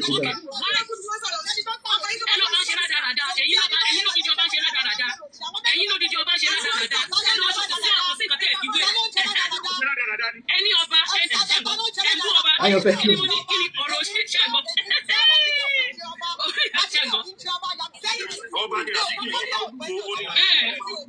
ẹ jọ̀ọ́ ẹ ní sùúrù ẹ jọ̀ọ́ ẹ fi wọ́n lẹ̀ ẹ jẹ́ kó sọ̀rọ̀ mádàbá ẹ mọ́ àti àṣàbí Mr. Ṣẹ́gun one by one ẹ jọ̀ọ́ ẹ jẹ́ ká ṣe one by one. Ẹ gbà mí o kí wọ́n ló ayé lára ẹbí sọ̀rọ̀ láti ọ̀rọ̀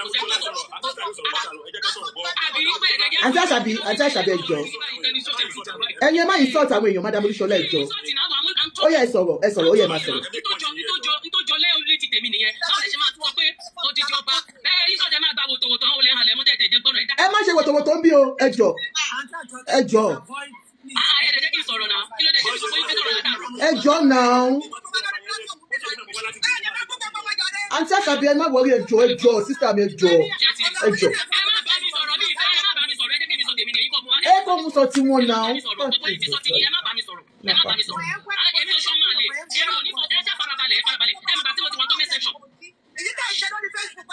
Ẹ má àǹtí ẹ jọ̀ọ́. Ẹ jọ̀ọ́ náà. Àǹtí àṣàbí ẹ jọ̀ọ́.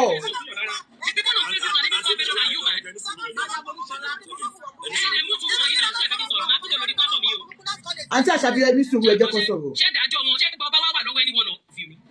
Nílẹ̀ Yorùbá ẹgbà ọba wà lọ́wọ́ any one of you. Ọba tó wá sọ̀rọ̀ rẹ̀ náà ni nàṣẹ bọ́ba ló jáde lórí gbogbo àwọn aláyé wá báwọn sọ. Ọba jáde wọ́n wá sọ yẹ ṣé wúrọ̀ nígbà tí wúrọ̀ ọ̀la kí ni lẹ́gbẹ̀ẹ́ má sọ̀rọ̀ anybody bíbẹ̀ má dárúkọ àwọn màmá yẹn ẹjọ́ má bá wọn.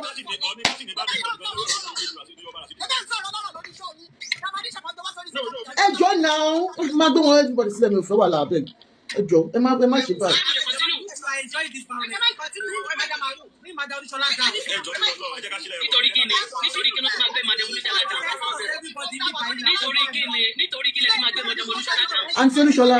Ara yín kò lọ́wọ́ ẹ ti ń rọ̀nù ẹnu bí wọ́n ti takùrá tà látàárọ̀ kò sẹ́ tó dákú ní.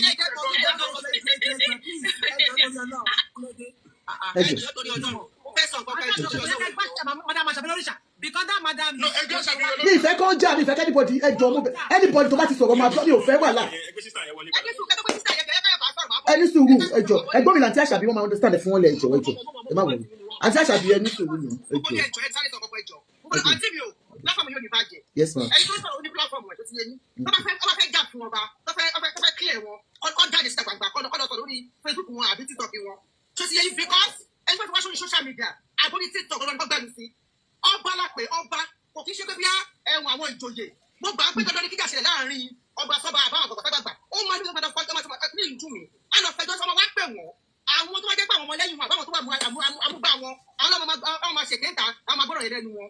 Mo ṣe pé ló máa bọ́ síta ló máa gbé kíní síwájú wọn àwọn lọ́lù ara wọn òun lọ́lù ara ẹ̀ wẹ́ fún mi kẹ́ẹ̀dọ̀ ẹ̀ fún òun lọ́lù ara ẹ̀ òun ló wọ́ rẹ̀ ńlẹ̀. so ọmọ ìlú ẹni tẹ́lẹ̀ tó wọ́ rẹ̀ ńlẹ̀ yẹn bá ti látàkùn yẹn má jẹ́ kí ló bí ẹyin náà. ẹ jọ sà bẹ́ẹ̀ ni sà. ẹ má jẹ́ kí ló bí yín. Mo ti gbẹ̀yìn náà bọ̀ lẹ́bi ìfẹ́ jà lórí bíbà mo ti gbé mi sára kí ní sílẹ̀ fúyà ẹjọ́ kí ìfẹ́ wà lá. àkọ́kọ́ ọba akọ́ máa wọ́ lórí Twitter àbí Facebook òun kọ́ nígbà tí àwọn tó kù lọ́yẹ́ kí wọ́n ṣe nǹkan ṣe tí wọ́n ti ń wọ́ wọn njẹ́ wo lọ ba ọba kí lórúkọ ẹ̀ ṣọlọ́ba tàbí tí ìyá sábà dùn. Ẹ má dárúkọ ẹni blọgà mi bá ìjọ mi ìfẹ́ wà lá má gbé iná sílẹ̀. Àwọn ọmọ Yíbò kò sí bí wọn ṣe wọ́ba yẹn tó ṣé ìjọ sọ́ba yẹn bọ́ta sọ̀rọ̀ kò dẹ́ wọn lóhùn kò tó rẹ́gláì ṣé mo pé kò jẹ́ káwọn yẹn bí ìrọ̀lá rẹ̀ ṣe àrẹ sẹ́ni tó bá pé wọ́n gbé àwọn sípò pé àpáti pé ọba ó gbé àwọn sípò àgbàlagbà tó yẹ pé wọ́n ti jẹ́ pé elders ni wọ́n tó ti yé yín wọ́n lọ fẹjọ́ fún àwọn tó yẹ pé àgbàlagbà tó jù wọn lọ àgbọ̀n fẹ́ gbọ́n kó lè dá sọ́rọ̀ yìí ṣe sáǹtì pé ìfọ̀n kan tí ìyàwó wọn ṣàkóso fúnra wọn wọn bá wọn ara wọn rí ọba tó yẹ kó fọdẹ́ yẹn sí nínú ilé tó ti yé yín ṣé wọ́n bá ti sọ̀rọ̀ yẹn àwọn tó jẹ́ pé àwọn amúgbà wọn àwọn agbọ́dọ̀ ni máa gbọ́dọ̀ yẹn síta gbangba àwọn ọmọ ẹlẹ́nu ṣùgbọ́n gbàdọ̀ tó bá síta gbangba wọ́n ti fẹ́nu sí lọ́dọ̀ ní kí wọ́n fẹ́nu sí lọ́dọ̀ ẹ̀ṣẹ̀ ìṣe nìyẹn wọ́n sì ṣe lẹ́yìn tí wọ́n rí ẹ̀mọ́ kékeré gbogbo dáàbà rí dáàrí rí tó ọkọ̀ máa di igbó ọmọ máa bọ́ sọ́sọ́dà ọkọ̀ máa bú ẹ̀bú ọmọ máa ṣépè ọmọ lápè ọmọ ń gbọ̀rọ̀ wá bọ́ ọba ni ó gbọ́dọ̀ pé gbogbo Nàìjíríà ẹ bá mi dá sí ọlọ́nìkan dá sí.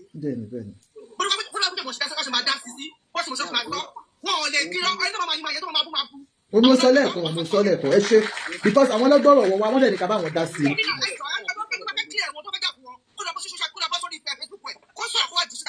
So wọ́n ti ẹ̀ ní right you understand wọ́n ní right kò yẹ yín ẹ kọ́ má bá àwọn èèyàn ni mo sọ she was here yesterday náà wọ́n dẹ̀ bọ́ àwọn èèyàn ṣe ti understand mother Machake Ayọ̀ká she was here yesterday wọ́n dẹ̀ bọ́ àwọn èèyàn so ìwé mi ìsìn bóyá bọ́ sápò òbí ni wọ́n ni àwọn ọmọ ẹ̀gbọ́n mi lẹ́ni tí mo rọra gbé lẹ́yìn àti Àṣàbí ẹ̀gbọ́n mi ni wọ́n so wọn dẹ̀ kì í ṣe but mi ò kọ́ fẹ́ kọ́ ní altercation pẹ̀lú ẹni bòtì ni ṣe ti understand.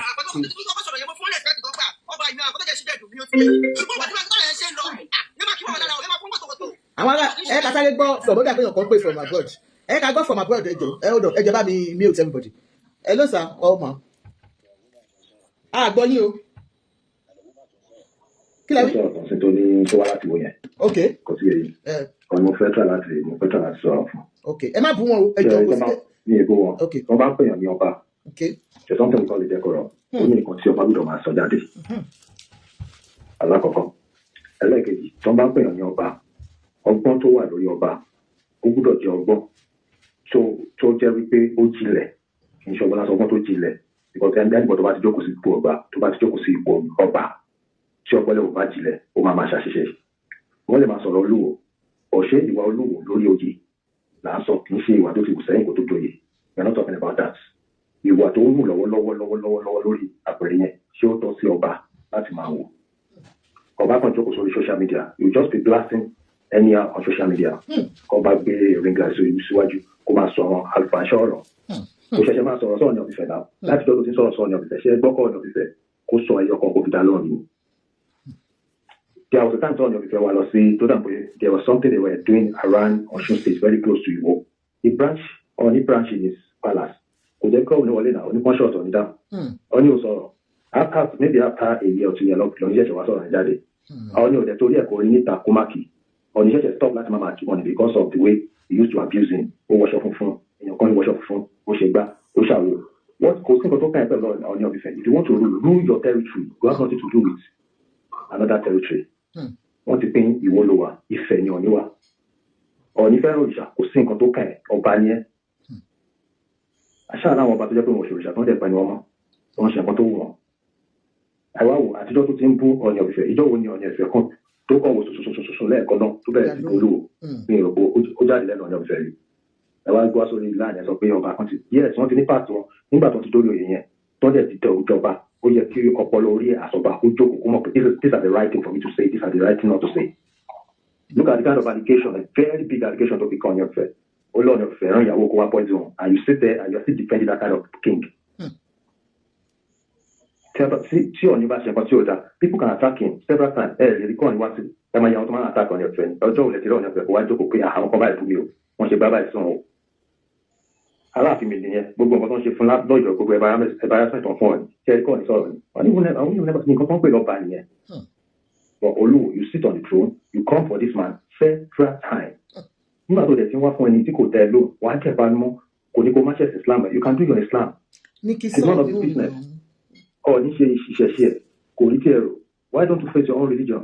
Wọ́n ṣe títí ó ní nǹkan tó ń pè ní àǹfà tó wà ní ìwé yẹn. You just come and come and blast Ọ̀ọ̀ni of Ifẹ̀. Because if you mufti wa be mufti you come online come and attack on your people and nobody actually care for them but it's a bad attitude he cannot what to man tell you about Olu ever he came online he only obey work on life to be born your people only let me tell you níbi tó bí lade kéèyàn kan sọ fún ọba ó wọṣọ fún kiri níbi tó bí lade what àwọn tó tẹ̀lé Olu ni and nobody actually check pé okay don't do this anymore it's bad. Nǹkan tó wọ ní ọ̀fẹ́ ló ń ṣe ó wù kó gbé òrìṣà lárugẹ ni ó jẹ́ ń gbé lárugẹ ìwọ tó fẹ́ gbé Islamic gbé lárugẹ that is not a Ọ̀ọ̀ni of Ifẹ̀ shouldn't be your business in Ìwó. Then you come here and you start saying you're still defending that kind of king tó bá yẹ kẹ́ sòtọ́rọ̀ Ọ̀ọ̀ni of Ifẹ̀ bá ṣe nǹkan tí ó dáa ẹ sọ pé ó ṣe nǹkan tí ó dáa we are not talking about their past we are talking about the present nǹkan tó ń ṣe lórí throne lọ́wọ́lọ́wọ́ that's what we are talking about. Thank you, sir. ẹ wá allegation tó fi kàn Ọ̀ọ̀ni of Ifẹ̀ náà Ọ̀ọ̀ni of Ifẹ̀ fẹ́ kọ́ ìdí òun ìyàwó kò wá pọ̀ ìdí kò wá fẹ́tọ̀ meanwhile Ọ̀ọ̀ni does not even have anything to do with Ìwó Olu presently. Now the lady came out and debunked and you're still there. It's for you to say, okay, care about Oba Olu Iwo because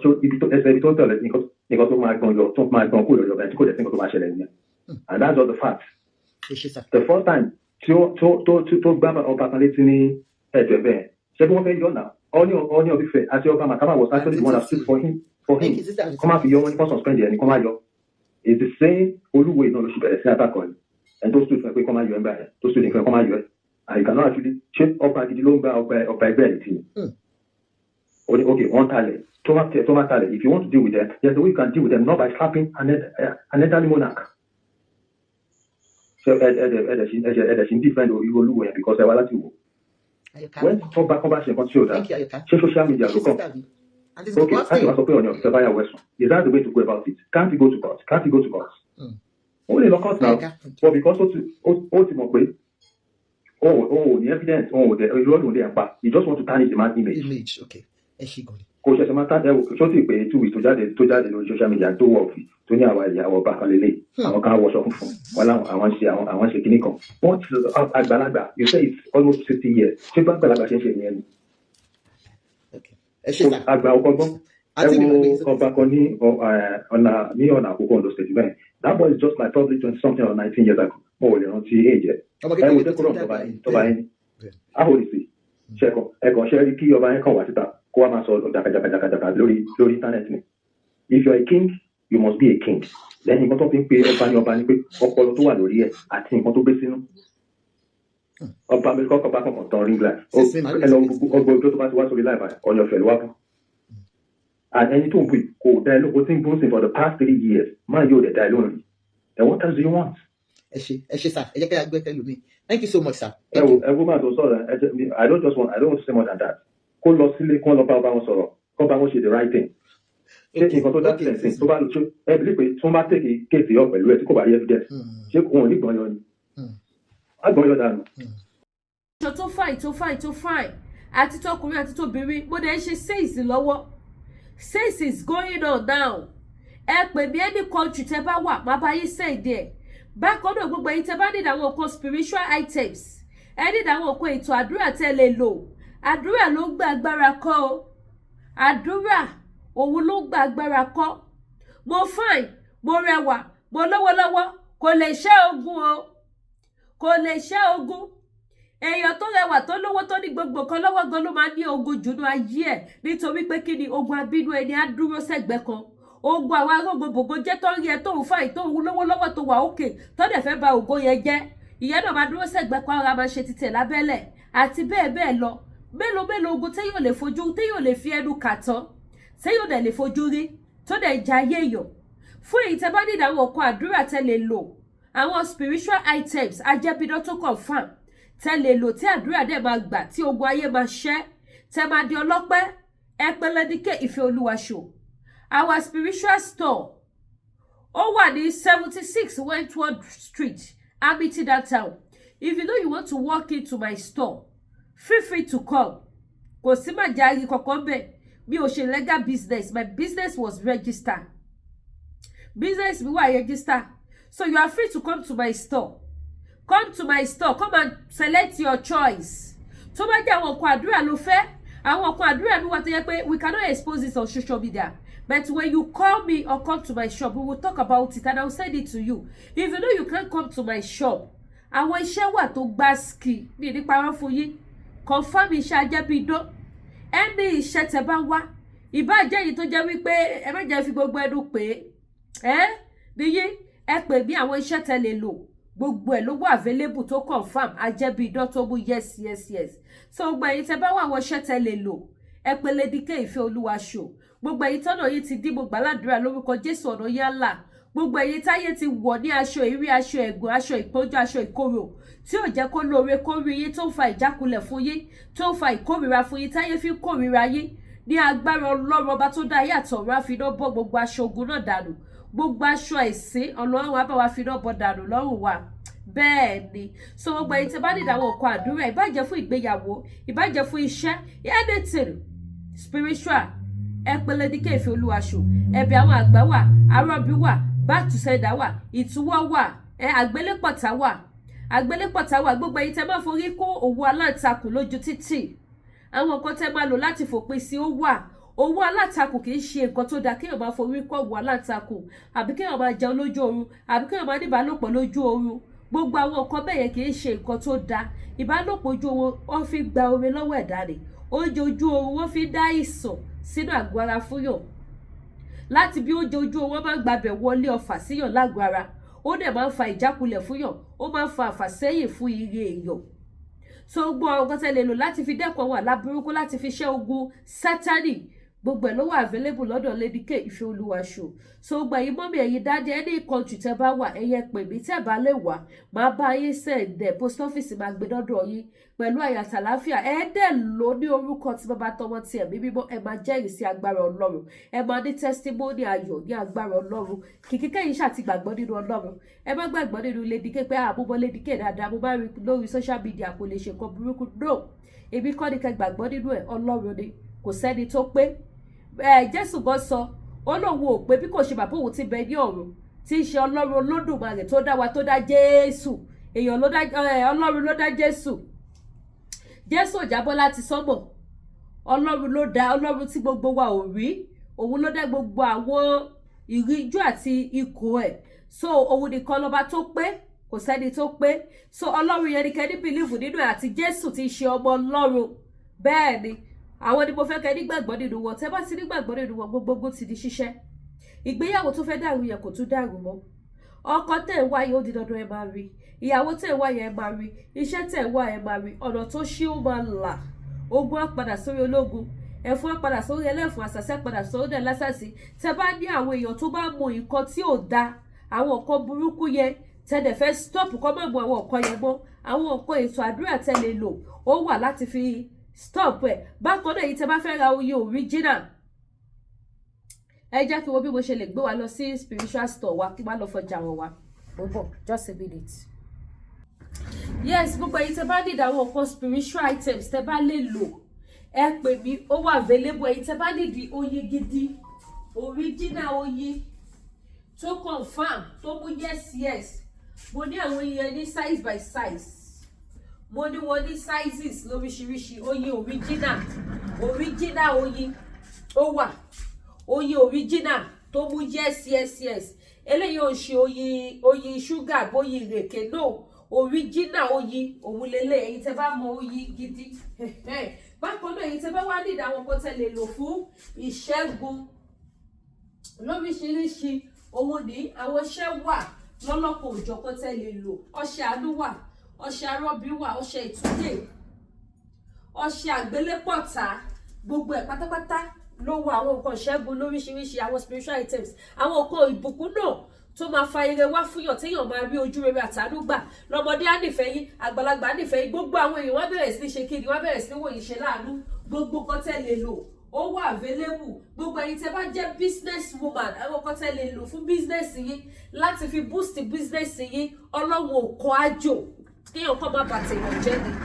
ọlọ́run ò kọ́ àjò àwọn nǹkan tẹ́ lè lò ní àwọn nǹkan ìtajà láti fi boost business kájé máa wá níwọ̀nba ìgbà tó jẹ́ pé nǹkan tẹ́ bá ti ń tà nǹkan tó wà òkè ní tó jẹ́ nǹkan gidi tí kì í ṣe gbàrọ̀ ọ̀gùdù àwọn nǹkan tẹ́ lè lò láti fi máa ṣe kíni láti máa fi ta ọjà yín gbogbo ẹ̀ ló wà available ẹ̀yin tẹ́ bá ní iléeṣẹ́ àwọn nǹkan tẹ́ lè lò sí iléeṣẹ́ yín káwọn kọ́sítọ́mà lálùbáríkà kí wọ́n máa wọlé wá síbẹ̀ gbogbo ẹ̀ ló wà available ọṣẹ wà àwọn so many things ẹ má jẹ́ kí n fẹnu ka gbogbo ẹ̀ ló wà tẹ́ lè lò so gbogbo ẹ̀yin tẹ́ bá ní àwọn nǹkan wọ̀nyẹn ẹ kàn sí mi bákan náà ẹ̀yin tẹ́ bá ní the product iléeṣẹ́ TL Natural Herbal oògùn diabetes oògùn jẹ̀díjẹ̀dí oògùn high blood pressure gbogbo ẹ̀ ló wà available gbogbo ẹ̀ ló wà available oògùn diabetes oògùn jẹ̀díjẹ̀dí oògùn high blood pressure oògùn manpower ẹ̀yin tẹ́ bá fẹ́ pakuru mọ́ tẹ́ fẹ́ do dáadáa kò sóògùn manpower mọ́ nílẹ̀ ó ti tán kò kí ń dilẹ̀ mo sọ fún yín fún ti diabetes gan kò ń dilẹ̀ ẹ̀yin tẹ́ bá nídìí ẹ tètè pè mí lórí WhatsApp number tẹ́ ń wò lójú screen yìí kẹ́ wá ṣe kíni kẹ́ wá grab tọ̀dọ̀ títí yín ó ń ṣiṣẹ́ dáadáa ó confam ṣẹ́rẹ́ ni tí diabetes yẹn tó bá ti pẹ́ gan lára ẹ̀ 2 pack báyìí lẹ́ máa nídà ti lò but èèyàn tó bá jẹ́ pé ẹ̀ṣẹ̀ dictate ni àbí wọ́n tiẹ̀ ti dictate tó jọjọ́ mẹ́ta ṣùgbọ́n kò high nǹkan tẹ́ máa lò ẹyọ kan báyìí just 1 pack is okay fún yín láti lò so ló bá di kíni ló bá di bye bye bákan náà èyí tẹ́ bá fẹ́ ra àwọn lọ́fíńdà lóríṣiríṣi ẹ̀yin tẹ́ fẹ́ ra àwọn nǹkan tẹ́ lè fi ṣọpẹ́ ní ṣọ́ọ̀ṣì àwọn nǹkan tẹ́ lè lò anything ẹ̀yẹ ṣàtìpẹ́lẹ́ bí ké òun ní lọ́fíńdà chairman ni mo ní tí iṣẹ́ wà nú ẹ̀ mo ní tí kò sí iṣẹ́ nínú ẹ̀ eléyìí báyìí sìn is just ordinary one chairman lélẹ́yìí mo ní tí iṣẹ́ náà tó tún wà nínú ẹ̀ tó yẹ pé the only tí tẹ́kọ̀ bá ṣe fèmí tí bá ti gbé fún yín ẹ kàn ju owó síbẹ̀ tẹ́lẹ̀ máa ṣe kí ni tẹ́ bá jí làárọ̀ tẹ́ ti wẹ̀ tán tẹ́ fẹ́ jáde ẹ bù sọ́wọ́ yín ẹ ṣàdúrà sí ẹ fi para yín kẹ́yìn wà máa lọ kẹ́ wá rí ìyanu ọlọ́run lágbára ọlọ́run ìyanu ọlọ́run ò ní fàyè gbogbo wa sílẹ̀ àánú ọlọ́run á wá wa rí ẹ̀yin tẹ́ bá dẹ̀ fẹ́ ra agogo ìgbàlà náà agogo ìgbàlà wà ó wà available bákan náà àwọn frame lọ́lọ́kan òjọ̀kan gbogbo ẹ̀ ló wà ẹ̀yin tẹ́ bá need àwọn frame tẹ́ bá fẹ́ ra àwọn frame gbogbo ẹ̀ ni mò ń tà ẹ patronize mi o ẹ ní dààmú láyé yín mo ní tipa kó ọ̀ṣọ́fà mo ní tó ní Mary mo ní combined one gbogbo ẹ̀ tẹ́ bá ti fẹ́ gbogbo ẹ̀ ló wà available lọ́dọ̀ Lady K anybody tẹ́ bá mọ̀ tó bá sọ pé àwọn dẹ̀ ní the store tóun ti lè ra spiritual something ní Canada ẹni kọ́ máa lọ sọ́dọ̀ Lady K tó bá ti gọ́gù ẹ̀ Lady K African Store 76 Wentworth Street ní mo wà wọ́n máa gbé yín wá tààràtààrà àwọn fírèmù yẹn wà